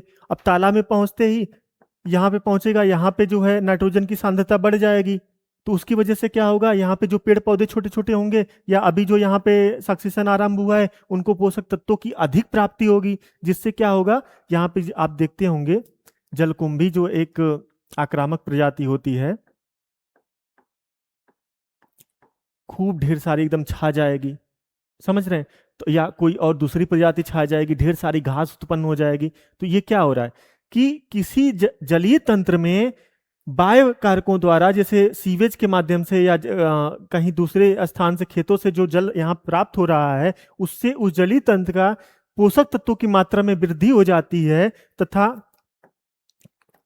बायोलॉजिकल ऑक्सीजन डिमांड ये भी ज्यादा हो जाती है। तो क्या होता है, यहाँ पे सुपोषण की घटना घटित होती है। क्लियर हो गया? नहीं, कि सुपोषण की घटना जो है, सु मतलब ज्यादा पोषण, कोई जलीय तंत्र है जहां पे ज्यादा पोषण प्राप्त हो रहा है, और ज्यादा इंसान के संबंध में नहीं कि इंसान को ज्यादा पोषण प्राप्त हुआ तो बहुत सशक्त हो गया, हिष्ट पुष्ट हो गया, नहीं, ये जल के संबंध में बात हो रही है कि जल में ज्यादा पोषण प्राप्त हो रहा है तो वो हमारे लिए घातक है, अच्छा नहीं है, क्योंकि वहां पे अनचाही वनस्पतियां आ जा रही हैं, है ना, जो है जल के पोषण को ग्रहण करने के क्रम में ज्यादा विकास कर रही हैं। तो यही चीज जो है यहाँ पे समझाने का प्रयास किया गया है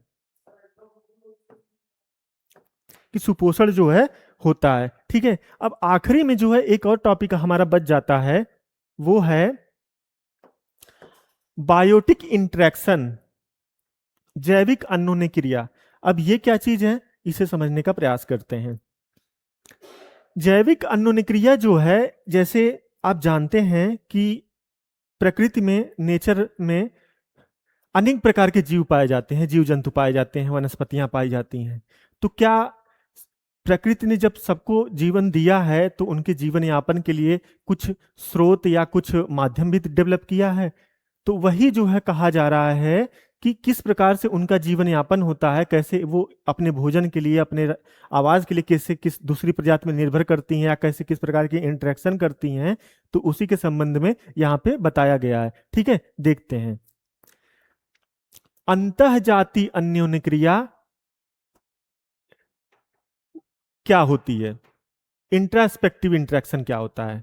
वह अन्योन्य क्रिया जो एक ही प्रजाति के विभिन्न सदस्यों के बीच होती है, यानी कि एक ही प्रकार के, जैसे मनुष्य हैं, एक ही प्रजाति के मनुष्य हैं, मनुष्य तो एक ही प्रजाति है ना, तो कई प्रकार के मनुष्य यहाँ पे इकट्ठा हो गए, जैसे 3-4 लोग इकट्ठा हो गए, तो उनके मध्य जो है जो इंटरेक्शन होगा वो क्या कहलाएगा, अंतःजातीय अन्योन्य क्रिया, यानी कि मनुष्य के बीच अंतःक्रिया हो रही है, यानी कि एक ही प्रकार के जीवों के मध्य अंतःक्रिया हो रही है, तो वो जो कहलाएगी वो अंतःजातीय अन्योन्य क्रिया हो जाएगी। ठीक, एक ही प्रकार की जाति।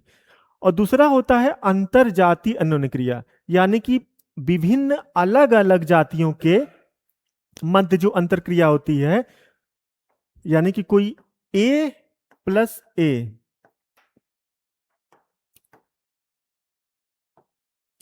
सपोज कीजिए ए है, फिर ए है, फिर ए है, अब ये एक ही प्रकार की जाति हुई ना, इनके मध्य जो अंतरक्रिया होगी, कुछ प्लस माइनस या कुछ भी, तो वो जो है अंतःजाति कहलाएगी।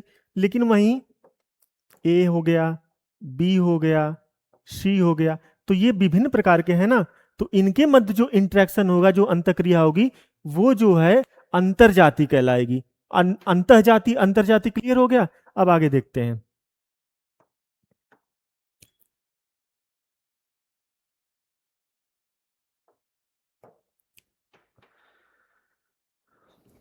ये जो इंटरेक्शन है इसे हम पॉजिटिव और नेगेटिव में बांट देते हैं, धनात्मक एवं ऋणात्मक में, तो हमें समझने में थोड़ा आसानी हो जाएगी, बस इसीलिए बांटा गया है। देखते हैं, जो धनात्मक अंतःक्रिया है उसमें क्या होता है कि जो दो प्रजातियां हैं जो आपस में इंटरेक्शन करती हैं, सपोज कीजिए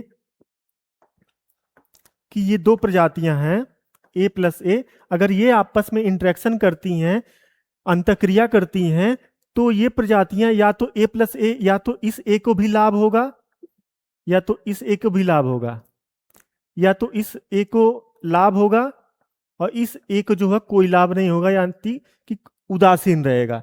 तो ये जो स्थिति बनेगी, ये जो है आपकी धनात्मक अंतःक्रिया कहलाएगी। आया क्लियर में? मतलब दो प्रजातियां अगर आपस में अंतःक्रिया कर रही हैं तो दोनों प्रजातियों में किसी को भी हानि नहीं होगी, बस इतना याद रख लीजिए। ठीक। अंतःक्रियाओं में दोनों ही प्रजातियां लाभान्वित होती हैं, यही तो मैंने समझाया। या किसी एक सहयोगी को लाभ होता है परंतु हानि किसी को भी नहीं होती है। अब सहोपकारिता क्या है? अब अंतः प्रजातियां जो अभी हमने समझा यहाँ पे, और जो हमने समझा धनात्मक अंतःक्रिया, अब उसका उदाहरण देख लेते हैं क्या होता है। पहला उदाहरण है सहोपकारिता, म्यूचुअलिज्म क्या होता है। ये जो है धनात्मक अंतःक्रिया है। इसमें क्या होता है कि दोनों जो सहयोगी समान रूप से लाभान्वित होते हैं। इसमें जो इंटरेक्शन में जो दोनों प्रजातियां भाग ले रही हैं, वो दोनों प्रजातियां समान रूप से लाभान्वित होती हैं, मतलब दोनों को भी दोनों को जो है लाभ हो रहा है, इसको भी और इसको भी, दोनों को कुछ ना कुछ लाभ हो रहा है। यही कहने का मतलब है कि अगर ऐसी अवस्था जहां पे दोनों प्रजातियां लाभान्वित होती हैं तो वो सहोपकारिता कहलाती है, म्यूचुअलिज्म कहलाता है। ठीक। हानि किसी को भी नहीं होती, जैसे लाइकेन, कवक। जो लाइकेन और कवक जो होते हैं, इनका जो है आपस में इंटरेक्शन होता है, वहां पे जो है म्यूचुअलिज्म होता है, वहां पे सहोपकारिता होती है। ठीक। ये उदाहरण जो है काफी अच्छा उदाहरण है, और ये पूछा भी जाता है कि सहोपकारिता का संबंध कहाँ पे स्थापित होता है, वो लाइकेन एवं कवक के मध्य होता है। ठीक। आगे देखते हैं, सहभोजिता क्या होती है। कमेंसलिज्म, यदि एक सहयोगी बिना दूसरे को हानि पहुंचाए लाभान्वित होता है, जैसे आर्किड, कंठलताएं। कोई वृक्ष है बड़ा सा, है ना, उस पे कुछ लताएं लटकी हुई हैं, या आर्किड लटका हुआ है। आर्किड जो है किसी पौधे का नाम है, कंठलताएं भी पौधे का ही उदाहरण है। तो किसी वृक्ष पे कोई पौधा अगर उग आता है, देखते होंगे आप, कोई आम का वृक्ष है, उस पे कोई जो है पौधा, दूसरा पौधा उगा रहता है ना, कोई लता चढ़ जाती है, तो देखते होंगे आम को कोई लाभ हो ना हो, लेकिन कंठलता को लाभ होता है, उसको और ज्यादा प्रकाश मिलता है, और ज्यादा अपने आप को फैलने के लिए स्थान मिलता है। तो एक प्रजाति लाभ हो रही है, एक प्रजाति को नहीं हो रही है, या वो उदासीन है। तो ये जो स्थिति होती है, ये सहभोजिता की स्थिति होती है। क्लियर हो गया? म्यूचुअलिज्म हमने समझ लिया, कमेंसलिज्म समझ लिया। ठीक। आगे देखते हैं, अगला है हमारा आदि सहयोग। ये क्या होता है? Proto cooperation. जब दो सहयोगी बिना किसी स्थायी भौतिक संबंध के ही परस्पर लाभान्वित होते हैं, तो वो जो स्थिति होती है वो आदि सहयोग कहलाता है। क्या कहलाता है? Proto cooperation. जैसे राइजोबियम। जो भी दलीय फसलें होती हैं, जैसे कि अरहर, आप जानते हैं इनकी जड़ों में एक जीवाणु पाया जाता है, राइजोबियम, जो नाइट्रोजन फिक्सेशन करता है। ठीक। उससे क्या होता है, अरहर, कोई खेत है अरहर का, अगर वहां पे जो है आपने एक वर्ष में अरहर बो दिया, फिर वहां पे नाइट्रोजन की मात्रा उस मिट्टी में बढ़ जाती है, अगले वर्ष उसी में आप गन्ने का उत्पादन करेंगे, तो आपको नाइट्रोजन का कम प्रयोग करना पड़ेगा। तो यही कहा जा रहा है कि अरहर के वृक्ष के साथ जो है स्वतः ही राइजोबियम का जो जीवाणु है, या मटर के वृक्ष के साथ राइजोबियम का जीवाणु वहां पे पाया जाता है। और ये जो स्टेज होती है, इसको कहा जाता है प्रोटो कोऑपरेशन। यानी कि भौतिक रूप से वो दोनों जुड़ नहीं रहे हैं, लेकिन वहां पे जो है ये संबंध स्थापित हो रहा है। अब देखते हैं कि अभी तक पॉजिटिव पॉजिटिव देख रहे थे इंटरेक्शन, अब निगेटिव इंटरेक्शन देख लेते हैं। ठीक है, निगेटिव अंतःक्रिया क्या होती है। ठीक। निगेटिव के अंतर्गत, इसके अंतर्गत एक सहयोगी को या तो लाभ होगा और दूसरे सहयोगी को हानि होगी, या फिर एक सहयोगी को हानि होगी, दूसरे सहयोगी उदासीन रहेंगे। जैसे स्पर्धा में देखते हैं, कंपटीशन क्या होता है। दो या दो से अधिक सदस्यों के मध्य स्थान, जल, खनिज, ऊर्जा, अन्य संसाधनों को लेकर होने वाला जो संघर्ष होता है वो स्पर्धा कहलाता है। यानी कि दो प्रजातियां हैं, वो स्थान को लेके, जल को लेके, पोषण चीजों को लेके वहां पे वो आपस में स्पर्धा करेंगी, तो वहां पे जो संबंध स्थापित होगा वो कंपटीशन कहलाता है। ठीक, अगला है हमारा परजीविता, पैरासिटिज्म। ऐसे विषमपोषी जीव जो अपने परपोषी या होस्ट के शरीर पर रहकर उससे आहार प्राप्त करते हैं, उसे नुकसान पहुंचाते हैं। यानी कि जैसे मनुष्य है, किसी के शरीर में जू पड़ गया यहाँ पे सिर में, तो मनुष्य को उसको कोई लाभ नहीं हो रहा है, लेकिन जो जू है वो हमारे शरीर से यहाँ से खून के, है ना, पोषक तत्व प्राप्त कर रहा है, तो उससे मनुष्य को हानि हो रही है, लेकिन वो जीव को कोई प्रभाव नहीं, वो जीव अपना पोषण विकास कर रहा है। तो ये जो स्थिति डेवलप हो रही है, ये परजीविता की स्थिति कहलाती है। जैसे पशुओं में देखते होंगे, वहां पे उनको जो है, अगर उनकी साफ सफाई अच्छे से नहीं कर रहे हैं तो उनको गांव में जो है किलनी या ऐसे पिस्सू टाइप के चीजें उनमें व्याप्त हो जाती हैं। तो वो जो स्थिति है कि यानी वो जो गाय है या भैंस है, उनको अगर ये स्थिति प्राप्त होती है तो उनको तो लाभ नहीं हो रहा है, लेकिन जो पिस्सू लटके हुए हैं उनको लाभ हो रहा है, उनको पोषण स्तर प्राप्त हो रहा है। तो वो जो स्थिति कहलाती है वो परजीविता की स्थिति कहलाती है। यानी कि एक प्रजाति को लाभ हो रहा है, दूसरी प्रजाति जो है हानि को प्राप्त हो रही है, यानी प्लस माइनस का स्थिति वहां पे डेवलप हो रही है।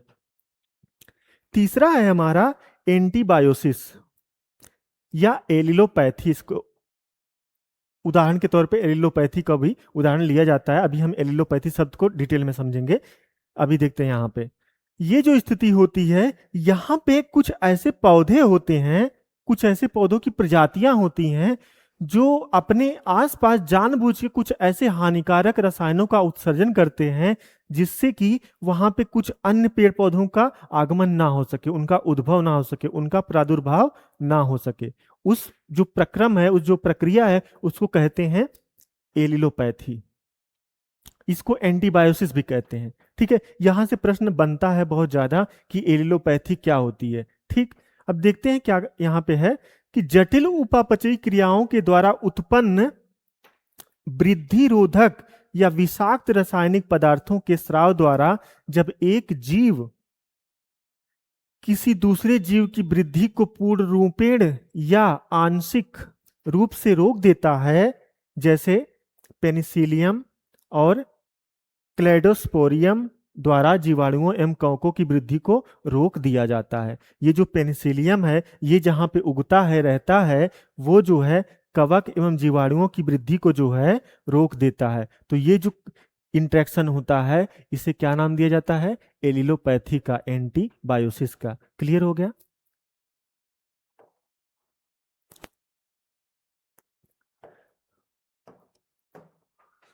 तो ये जो चित्र है, इस यहाँ पे आप देख सकते हैं कि अभी जो हमने पूरी संपूर्ण जो चर्चा की जो है इंटरेक्शन के बारे में, इस चित्र के माध्यम से यहाँ पे होती है। जो म्यूचुअलिज्म हमने चर्चा की कि जैसे कोई मधुमक्खी है, वो किसी पुष्प पे जाके बैठती है और उसका रस स्वादन करती है, तो वो जो पुष्प होता है वहां पे उसको इस प्रकार से लाभ होता है कि उसमें परागण की क्रिया होती है ना, और मधुमक्खी को जो है वहां से जो है मधु या शहद प्राप्त होता है। तो दोनों को लाभ जो होता है वो म्यूचुअलिज्म कहलाता है। ठीक है, तो पूछ सकता है प्रश्न कि मधुमक्खी एवं पुष्प के मध्य किस प्रकार के संबंध हैं, तो वो कौन से हैं? म्यूचुअलिज्म का।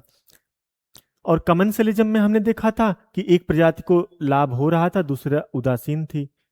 ठीक, जो कंठलता का उदाहरण हमने लिया था। और वहीं कंपटीशन के संबंध में हमने देखा था कि दोनों प्रजातियां, जैसे दो पेड़ पौधे हैं, दोनों अपने पोषक तत्वों को लेके, स्थान को लेके आपस में संघर्ष कर रहे हैं, यानी कि दोनों निगेटिव निगेटिव हैं, तो यहाँ पे प्रतिस्पर्धा स्थापित हो रही थी।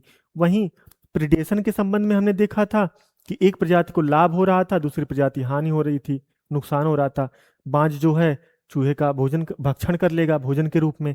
ठीक, तो ये जो संबंध यहाँ पे स्थापित हुआ इंट्रेक्शन का, ये जो है प्रिडेशन कहलाएगा। वहीं पैरासिटिज्म में देखा था हमने कि चिड़िया जो है वो इस जीव का भोजन कर लेगी। ठीक, तो इस प्रकार से हमने जो है प्रकृति में, नेचर में, इकोसिस्टम में जो इंटरेक्शन होता है, जो बायोटिक इंटरेक्शन होता है, उसे पूर्णतः समझने का प्रयास किया। ठीक है, अब इससे संबंधित जो है हम प्रश्न क्या क्या बन सकते हैं उसे एक बार डिस्कस कर लेते हैं। चलिए शुरू करते हैं। पहला प्रश्न है, लाइकेन जो एक नग्न चट्टान पर भी पारिस्थितिक अनुक्रमण को प्रारंभ करने में सक्षम है, वास्तव में किनके सहजीवी साहचर्य हैं? प्रश्न आप देख पा रहे हैं। लाइकेन जो एक नग्न चट्टान पर भी पारिस्थितिक अनुक्रम को प्रारंभ करने में सक्षम है, वास्तव में किनके सहजीवी साहचर्य हैं? अभी हमने चर्चा किया था ना लाइकेन का, शैवाल और जीवाणु का, शैवाल और कवक का, जीवाणु और कवक का, कवक और मांस का। कौन सा है? शैवाल और कवक का। Option B is right answer. अगला प्रश्न है, पारितंत्रों में खाद्य श्रृंखलाओं के संदर्भ में निम्नलिखित कथनों पर विचार कीजिए। यह प्रश्न थोड़ा सा डिफिकल्ट है। ये पिछली क्लास से जुड़ा हुआ है, लेकिन आप क्लास तो लगातार कर ही रहे हैं, रिवीजन कर ही रहे हैं, क्योंकि ये रिवीजन कक्षा है ना। जो टॉपिक हम रिवीजन की कक्षा में मिस कर देते हैं, कभी कभी क्या होता है कि वो हम प्रश्न के माध्यम से ले लेते हैं, वहां प्रश्नों में चर्चा उसकी कर देते हैं, डिटेल में चर्चा करते हैं। अभी एक दो प्रश्न इस प्रकार के आपको यहाँ पे मिलेंगे। अभी इस प्रश्न को पढ़ते हैं कि पारितंत्रों में खाद्य श्रृंखलाओं के संदर्भ में निम्नलिखित कथनों पर विचार कीजिए। पहला कथन है, खाद्य श्रृंखला उस क्रम का निदर्शन या डिनोट करती है जिससे जीवों की एक श्रृंखला एक दूसरे के आहार द्वारा पोषित होती है। पहला कथन है कि खाद्य श्रृंखला उस क्रम का निदर्शन करती है, डिनोट करती है, उस क्रम को दर्शाती है जिससे जीवों की एक श्रृंखला एक दूसरे के आहार द्वारा पोषित होती है। सही है। खाद्य श्रृंखला एक जाति की समष्टि के अंतर्गत पाई जाती है। मैंने क्या कहा था? खाद्य श्रृंखला एक जाति की समष्टि के अंतर्गत पाई जाती है। नहीं, खाद्य श्रृंखला में अनेक जातियां होती हैं, तो यह विकल्प आपका गलत हो जाता है। अब ऑप्शन से देख लेते हैं। दो गलत है। अब दो जो जहां जहां गलत है उसको गलत काट दीजिए। ये तो हमने सही माना था, तो सीधे सीधे केवल एक सही हो गया। लेकिन अगला विकल्प पढ़ लेते हैं। खाद्य श्रृंखला उस प्रत्येक जीव की संख्याओं का जो दूसरे के द्वारा खाई जाती है का निदर्शन करती है। नहीं, खाद्य श्रृंखला और कुछ भी दिखाती है। वहां पे प्राइमरी प्रोडक्ट होते हैं, वहां पे जो है प्राइमरी उत्पादक होते हैं, फिर प्रथम पोषण स्तर, द्वितीय, तृतीय, फिर शीर्ष पोषक स्तर की चर्चा की जाती है। तो संपूर्ण जो क्रम होता है वो खाद्य श्रृंखला होती है। ठीक, तो इस प्रकार से ये जो है पहला प्रश्न हमारा, ऑप्शन विकल्प इसका एक सही है। समझ में आया? अगला देखते हैं। पारितंत्रों की घटती उत्पादकता के क्रम में उनका निम्नलिखित में से कौन सा अनुक्रम सही है? यह प्रश्न पिछली बार भी शामिल था, हालांकि इसका आंसर आप लोगों को पता होगा, फिर भी यहां देख लेते हैं। सब पारिस्थितिकी उत्पादकता से संबंधित है और घटती पूछ रहा है। सबसे पहले घटती पूछ रहा है, यानी कि सबसे पहले जो सबसे ज्यादा होगी उसकी चर्चा होगी। तो सबसे ज्यादा उत्पादकता किसकी है? मैंग्रोव की, है ना। अब मैंग्रोव दो दो विकल्पों में है, ये दोनों विकल्प कैंसिल हो गए। इसके बाद किसकी उत्पादकता है? वो है घास स्थल की, है ना। क्यों? वह हमने बताया है, चर्चा किया है कि वहां पे जैव विविधता ज्यादा प्राप्त होगी, उनके बायोमास ज्यादा होंगे। ठीक, फिर तीसरा है आपका झील, फिर आखिरी है महासागर, क्योंकि जानते हैं महासागर में ज्यादा वनस्पति प्राप्त होती नहीं है, तो वहां पे स्वाभाविक सी बात है कि वहां पे जो है उत्पादकता उनकी कम होगी। वहां पे ज्यादातर शैवाल या मांस ये सब प्राप्त होते हैं। ठीक, तो इस प्रकार से ऑप्शन सी इसका सही आंसर हो गया। अगला देखते हैं। निम्नलिखित कथनों पर विचार कीजिए। इस प्रश्न को आप लोग अच्छे से पढ़िए, यह भी पिछली क्लास से ही संबंधित है। जब किसी प्रदूषक का सांद्रण, कंसंट्रेशन, खाद्य श्रृंखला के प्रथम जीव में बढ़ता जाता है तो इसे जैव संचयन कहते हैं। यही तो हमने चर्चा किया था बायो एक्युमुलेशन में कि जब किसी प्रदूषक का सांद्रण खाद्य श्रृंखला के प्रथम जीव में, फर्स्ट बढ़ता जाता है तो इसे जैव संचयन कहते हैं। विकल्प एक सही है। जैव संचयन की प्रक्रिया में संदूषक या प्रदूषक पॉल्यूटेंट्स के अंतर्ग्रहण, संग्रहण और निष्कासन की दर एक समान होती है नहीं, एक समान नहीं होती है। यहीं पे जो है ये विकल्प गलत हो जाता है, क्योंकि प्रदूषक की जो अंतर्ग्रहण, संग्रहण, निष्कासन की जो दर है वो भिन्न भिन्न प्राप्त होती है, एक समान नहीं होती है। तो इसलिए ऑप्शन ए इसका सही आंसर हो गया। अगला देखते हैं। किसी एक आहार फसल पर क्लोरीनीकृत हाइड्रोकार्बन पीड़कनाशी का छिड़काव किया जाता है। आहार श्रृंखला का क्रम आहार, फसल, मूसक, सर्प, बाज।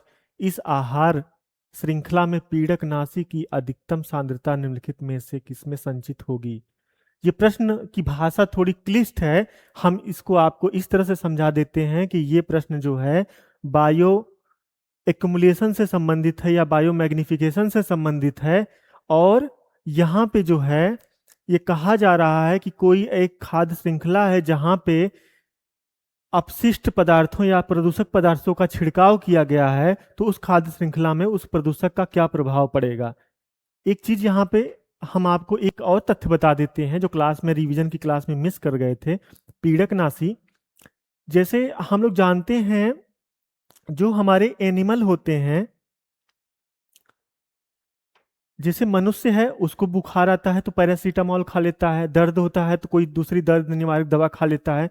तो उसी तरह पशुओं को जब कोई पीड़ा होती है, दुख होता है, बुखार उनको भी आता है ना, तो जब उनको जो दवाएं दी जाती हैं तो वो दवाएं पीड़कनाशी कहलाती हैं। तो जब पशुओं को कोई दवा दी गई, जैसे डिक्लोफेनेक, एक काफी मशहूर दवा है डिक्लोफेनेक, जहां से प्रश्न भी विगत वर्षों में पूछे गए हैं। डिक्लोफेनेक दवा जब पशुओं को दी जाती थी तो उससे क्या होता था कि वो दवा पशु के शरीर में गई, पशु को तो उस समय रिलीफ मिल गया, वो शांत हो गया, वो स्वस्थ हो गया, है ना। फिर जो है अपना जीविकोपार्जन करने लगा, पशु जो है हमें दूध देने लगा। लेकिन जब पशु की मृत्यु होती है तो वो जो है भोजन बनता है किसका? गिद्ध का या बाज का या किसी भी मांसभक्षी जीव का। तो गिद्धों का जो विलोपन हो रहा था, यहां प्रश्न पूछा गया है कि उसके पीछे डिक्लोफेनेक दवा जो है उत्तरदायी थी। कैसे? कि जब हमने अपने बीमार पशु को जो है डिक्लोफेनेक दवा का डोज दिया तो उससे क्या हुआ, वो दवा पशु के जीव शरीर में गई और फिर शरीर के माध्यम से जब पशु के मृत शरीर को गिद्ध ने अपने भोजन के रूप में ग्रहण किया, तो गिद्ध में जब वो दवा जाती थी सांद्रण के माध्यम से, तो उसमें क्या होता था, उसकी गर्दन पे प्रभाव डालती थी और गिद्ध की गर्दन जो है काफी कमजोर हो जाती थी, सक्रिय हो जाती थी और गिद्ध जो है अपनी मृत्यु को प्राप्त हो जाते थे।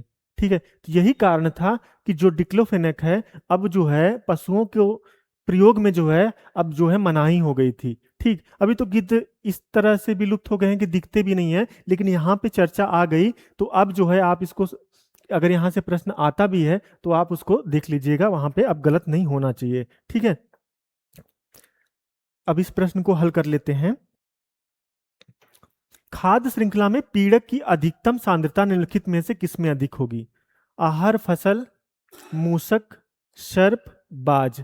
अब आप ये देखिए इस प्रश्न में कि कौन उत्पादक है और कौन उपभोक्ता है। इसके पश्चात आप ये देखिए कि कौन इसमें शीर्ष उपभोक्ता है। क्या है शीर्ष उपभोक्ता? शीर्ष उपभोक्ता तो अब यहाँ पे बाज ही है ना, क्योंकि आहार फसल है, उसका भोजन करेगा मूसक, मूसक का भोजन करेगा सर्प और सर्प का भोजन करेगा बाज। तो यही आंसर आपका सही हो गया, क्योंकि जो शीर्ष उपभोक्ता होता है वहां पे जो है सर्वाधिक सांद्रण प्राप्त होता है। ठीक, इस वजह से ये आपका विकल्प सही हो जाता है। अगला देखते हैं। निम्नलिखित कथनों पर विचार कीजिए। संख्या के पिरामिड उल्टा और सीधा दोनों प्रकार के होते हैं। संख्या के पिरामिड उल्टा सीधा दोनों प्रकार के होते हैं, अभी अभी हमने डिस्कस किया क्लास में। बड़े वृक्षों में हमें जैव संख्या का सीधा पिरामिड दिखाई पड़ता है। ये तो सही हो गया ना। हमने संख्या का पिरामिड सीधा एवं उल्टा दोनों प्राप्त किया था। ठीक, बायोमास का पिरामिड सीधा एवं उल्टा दोनों प्राप्त किया था। लेकिन जो ऊर्जा का पिरामिड था वो सदैव सीधा बनता है। यही तो था। अब यहाँ पे उस हिसाब से देखें तो संख्या का पिरामिड उल्टा सीधा दोनों प्रकार के प्राप्त होते, सही हो गया। लेकिन जो बड़े वृक्ष हैं, हमें जैव संख्या के सीधा पिरामिड दिखाई पड़ता नहीं। जो बड़े वृक्ष था उसके ऊपर जो है बड़े वृक्ष का जैव मास ज्यादा होगा ना, नहीं कम होगा। तो इस प्रकार से ये आपका गलत हो जाएगा। इस प्रकार से ऑप्शन ए इसका सही है। ठीक है, अगला देखते हैं। जैविक एवं अजैविक संघटकों के मध्य, जैविक एवं अजैविक संघटकों के मध्य बिचौलिया का कार्य करता है, मीडिएटर का कार्य करता है कौन? कौन जैविक एवं अजैविक, जो बायोटिक है और नॉन बायोटिक है, उसके मध्य जो संबंध डेवलप करता है, जो यहां से यहां, यहां से यहां जो है, इनके मध्य संबंध डेवलप करता है, वो कौन है? परजीवी, वियोजक, उत्पादक, उपभोक्ता? देखिए, आप लोग बताइए। परजीवी हो नहीं सकता, वियोजक हो सकता है, पता नहीं, उत्पादक हो नहीं सकता क्योंकि उत्पादक जो है वो आपका बायोटिक में आ जाएगा, उपभोक्ता ये भी आपका बायोटिक में आ जाएगा। और जो नॉन बायोटिक होते हैं यानी कि जैसे मृदा, प्रकाश, है ना, तो ये सब जो है आपके नॉन बायोटिक, तो वहाँ उसकी चर्चा कोई है नहीं। तो बचा कौन? वियोजक, डीकम्पोजर। जब कोई मृत पदार्थ, जब पेड़ पौधे, जीव जंतु जब अवस्था को प्राप्त होते हैं तो उनका जब अपघटन होता है तो वो अपघटन कौन करता है? वो वियोजक ही तो करते हैं, डिकम्पोजर ही तो करते हैं। तो फिर वो जो है वो पदार्थ कार्बनिक तत्वों उनको अकार्बनिक तत्वों में तोड़ देते हैं। फिर वो जो है अपना मृदा में घुल जाते हैं, मृदा की पोषकता बढ़ जाती है, फिर मृदा के माध्यम से फिर से वो बायोटिक के माध्यम से आ जाते हैं। इस प्रकार से बायोटिक नॉन बायोटिक में कम संबंध स्थापित हो जाता है। तो ये इसका विकल्प कौन सा हुआ? Option B is correct answer. अगला देखते हैं। पारितंत्र उत्पादकता के संदर्भ में समुद्री उत्प्रवाह। अब ये प्रश्न जो है आपके लिए बिल्कुल नया है, यहाँ पे चर्चा नहीं की गई है, लेकिन ये प्रश्न लेने का तात्पर्य यह था कि हम ये टॉपिक आपको यहीं पे समझा दें। अपवेलिंग क्षेत्र महत्वपूर्ण होते हैं क्योंकि ये निम्नांकित माध्यमों से समुद्री उत्पादकता बढ़ाते हैं। अब उत्पादकता के संबंध में हमने चर्चा की ही थी, तो ये प्रश्न उसी लिहाज से महत्वपूर्ण हो जाता है। अब इसमें एक टर्म आया अपवेलिंग, समुद्री उत्प्रवाह क्या होता है?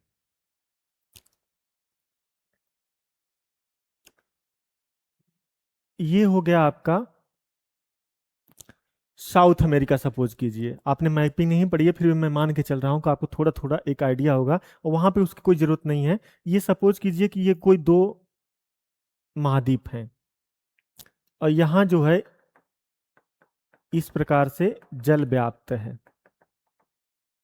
ठीक, अब ये आप मान के चलिए, कोई नियम विनियम उसको कोई जानने की जरूरत नहीं है, बस इतना मान लीजिए कि ये जो जल का प्रवाह है इधर से इधर हो रहा है, इस दिशा में हो रहा है, यानी कि ईस्ट से वेस्ट की तरफ हो रहा है। ठीक, यहां से जल इस तट से जल इस तट की तरफ आ रहा है। तो क्या होगा?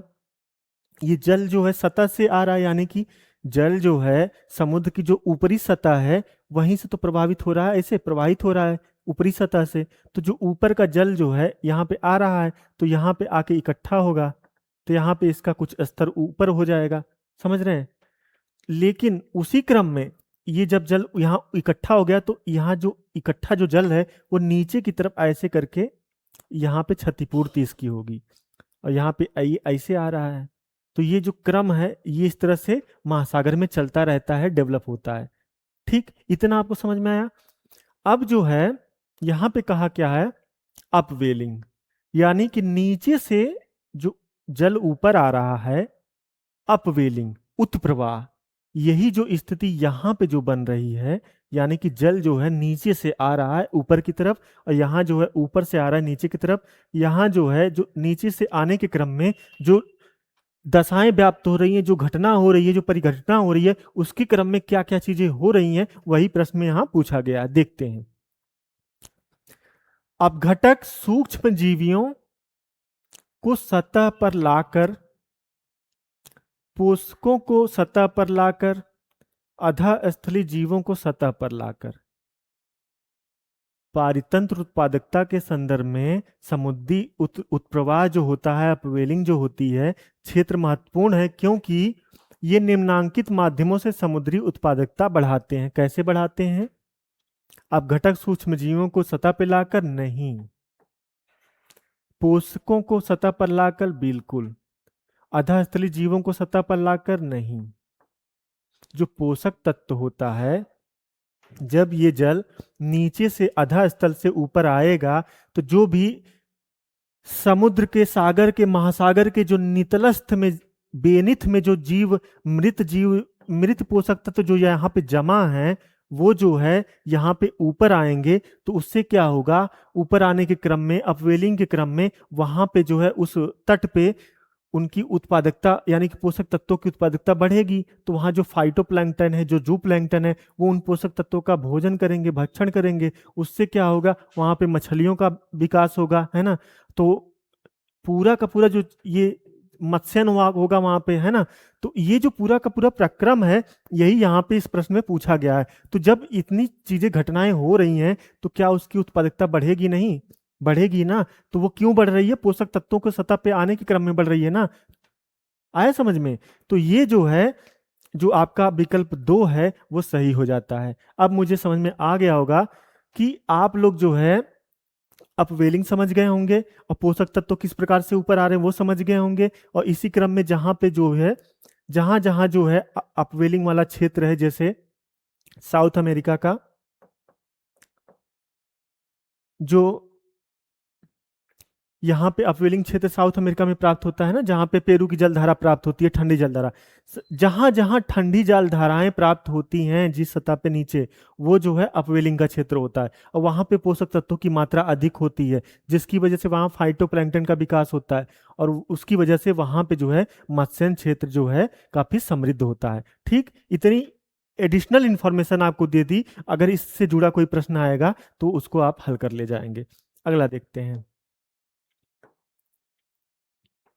अगला है कि निम्नलिखित में से कौन एक जैविक अनुक्रम की प्रावस्थाओं का सही क्रम है?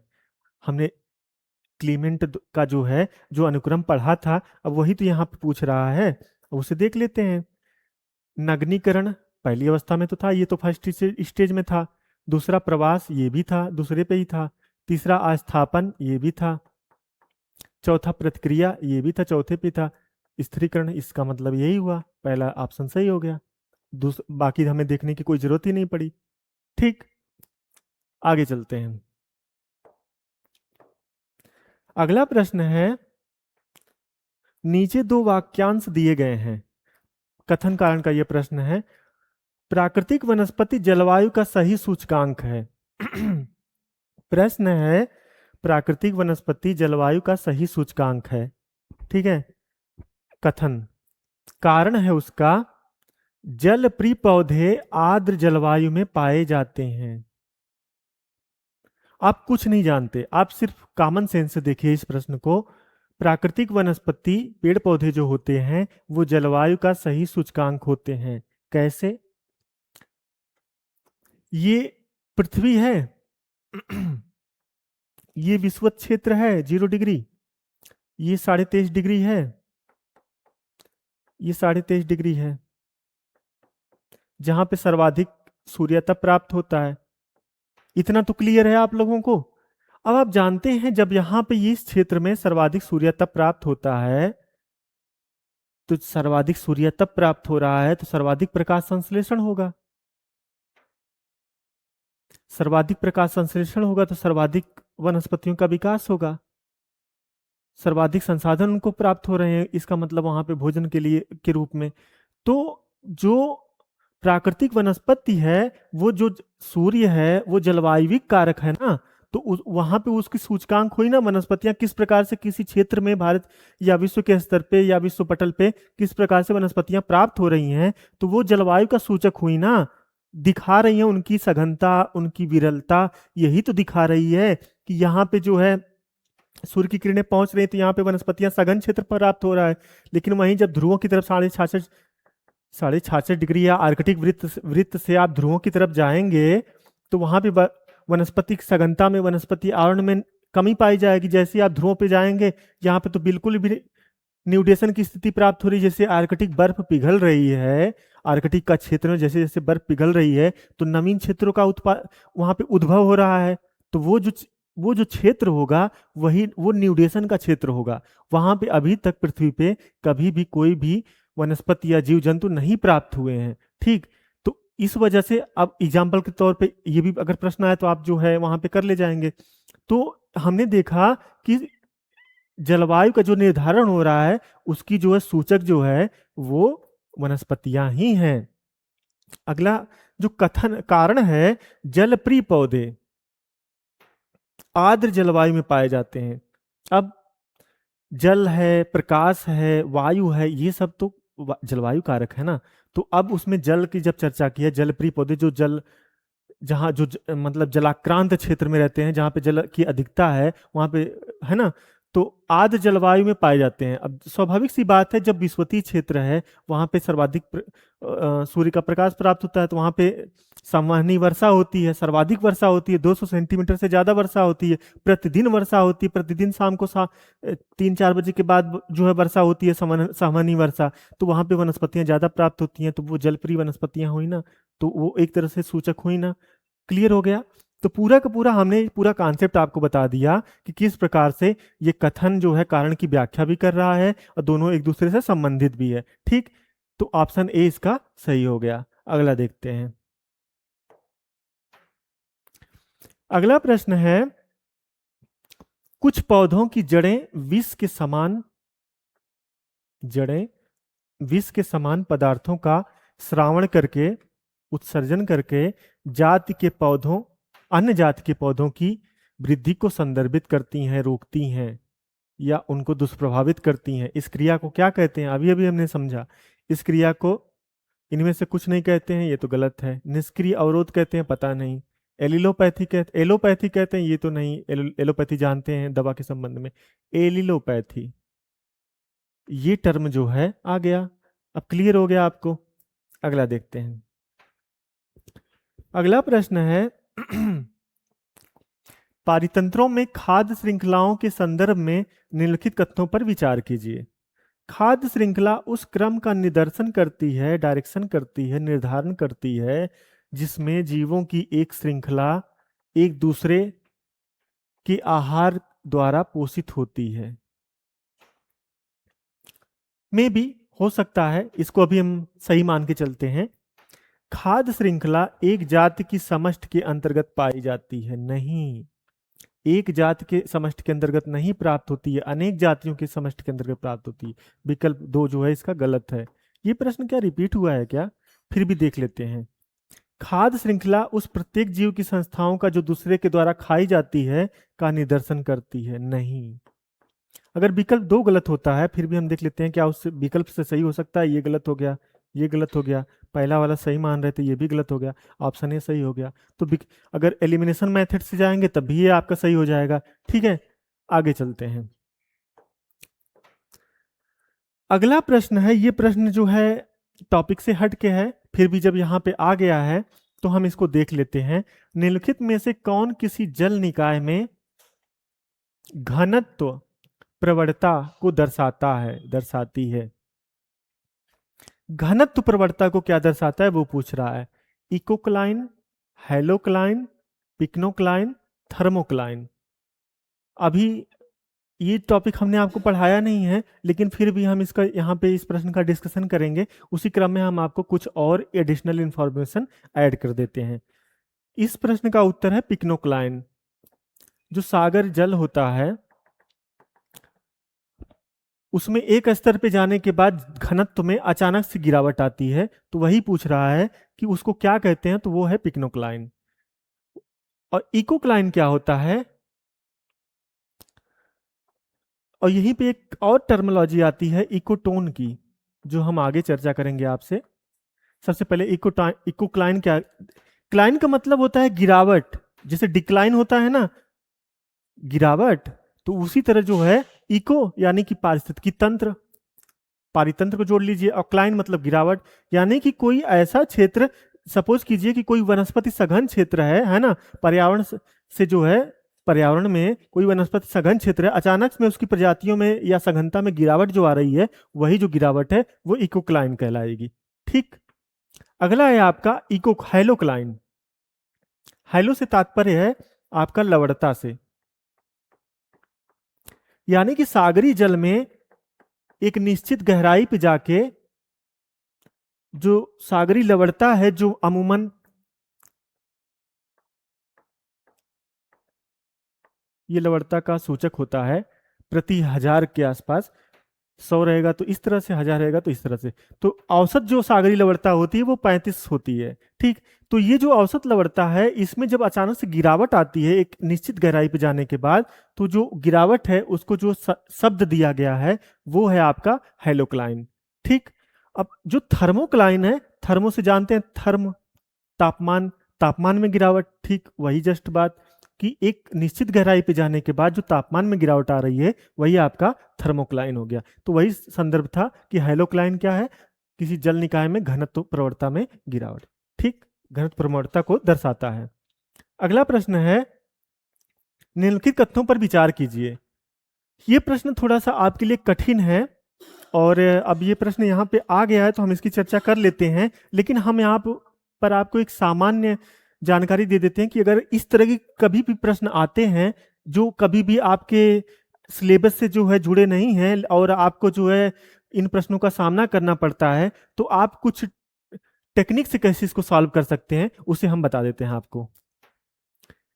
प्रश्न में विकल्प कथन एक है, समुद्री कछुओं की कुछ जातियां, शब्द नोट कीजिएगा, समुद्री कछुओं की कुछ जातियां शाकभक्षी हैं। सागर है, हमें जानकारी नहीं है कि कछुए जो है शाकभक्षी हैं या मांसभक्षी हैं, लेकिन यहाँ पे ये चीज कह रहा है कि कुछ जातियां, यानी कि यहाँ पे अति नहीं है ना, ओवर इस पे बल नहीं दिया जा रहा है कि मतलब कुछ जातियों की बात हो रही है, हो सकता है मे बी, है ना, तो हम इसको सही मान लेते हैं। मछली की कुछ जातियां शाकभक्षी होती हैं, हमें इसकी भी जानकारी नहीं है कि मछलियां, क्या सब मछलियां मांसाहारी ही होती हैं? कुछ मछलियां हो सकता है फाइटोप्लैंक्टन वगैरह का भोजन करती हो, फाइटोप्लैंक्टन हो सकता है कि शाकाहारी हो या शैवाल का भोजन करती हो, तो इसको भी सही मान लेते हैं। समुद्री स्तनपाइयों की कुछ जातियां शाकभक्षी होती हैं, इसमें भी वही बात आई कुछ, इसको भी सही मान लेते हैं। सांपों की कुछ जातियां सजीव प्रजक होती हैं,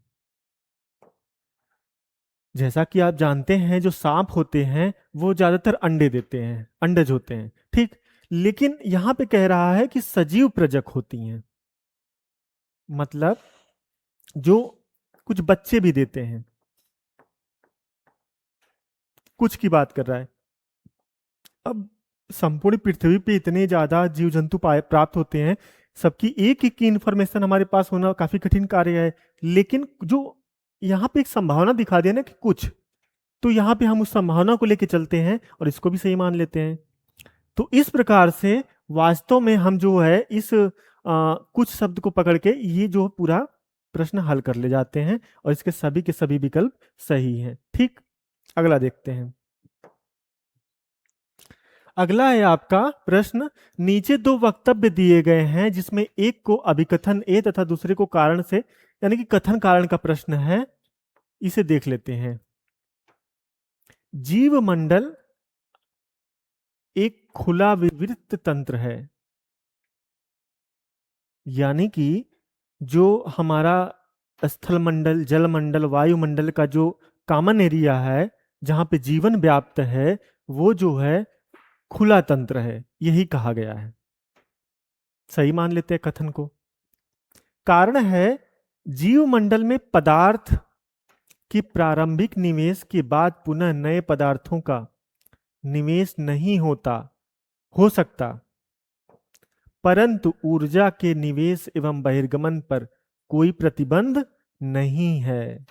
यानी कि जीवमंडल में जो पदार्थ हैं उनका जो है पुनः पदार्थों का निवेश नहीं होता, परंतु ऊर्जा के निवेश एवं बहिर्गमन पर कोई प्रतिबंध नहीं है। ये भी विकल्प आपका सही है। ठीक, इस तरह से कथन एवं कारण दोनों एक दूसरे से जुड़ते हैं और एक दूसरे की व्याख्या करते हैं। कैसे? जैसे विकल्प में था कि जीवमंडल एक खुला तंत्र है। अगर कोई तंत्र खुला है, वो बंद तंत्र नहीं है, तो वहां पर जो है संभावना रहती है चक्रण की, है ना। जैसे ऊर्जा पे जो कोई प्रतिबंध नहीं है, यानी कि ऊर्जा का जो है, हालांकि ऊर्जा एक दिशीय होती है, उसका चक्रण नहीं होता है, लेकिन जो है उसका जो निवेश है ऊर्जा का और उसके जो बहिर्गमन है उस पर कोई प्रतिबंध नहीं है जीवमंडल में। समझ रहे हैं? उसका रूपांतरण हो रहा है। तो उसी संबंध में ये दोनों भी जो अभिकथन है और कारण एक दूसरे से जुड़ते हैं और एक दूसरे की सही व्याख्या करते हैं। तो इस प्रकार से हमने जो है आज की कक्षा में जो है इकोलॉजिकल पिरामिड के बारे में चर्चा की। पिरामिड कितने कितने प्रकार के होते हैं उनकी चर्चा की। ठीक, हमने एक महत्वपूर्ण टॉपिक इकोलॉजिकल सक्सेशन जो है उसकी चर्चा की। वहां पे सक्सेशन में कितने प्रकार के सक्सेशन होते हैं उसके बारे में आपसे विस्तृत चर्चा की, है ना। उसको एग्जाम्पल के माध्यम से समझा। फिर ये इस टॉपिक से जुड़े जो महत्वपूर्ण प्रश्न हैं उनके संबंध में एक संपूर्ण जो है आपसे चर्चा की। तो ये संपूर्ण टॉपिक जो है यहाँ पे हमने आपके समक्ष डिस्कस किया। ठीक है, अब अगली कक्षा में जो है जो बाकी बायोजियोकेमिकल साइकिल है और जो दूसरे टॉपिक हैं उनके संबंध में हम चर्चा करेंगे। ठीक है, तो अभी आप लोग हमारे चैनल को ज़्यादा से ज़्यादा सब्सक्राइब कर लीजिए और इसको शेयर कर दीजिए, जिससे जो है हमको भी थोड़ा सा मोटिवेशन मिले। ठीक है, सुनने के लिए धन्यवाद। Thank you.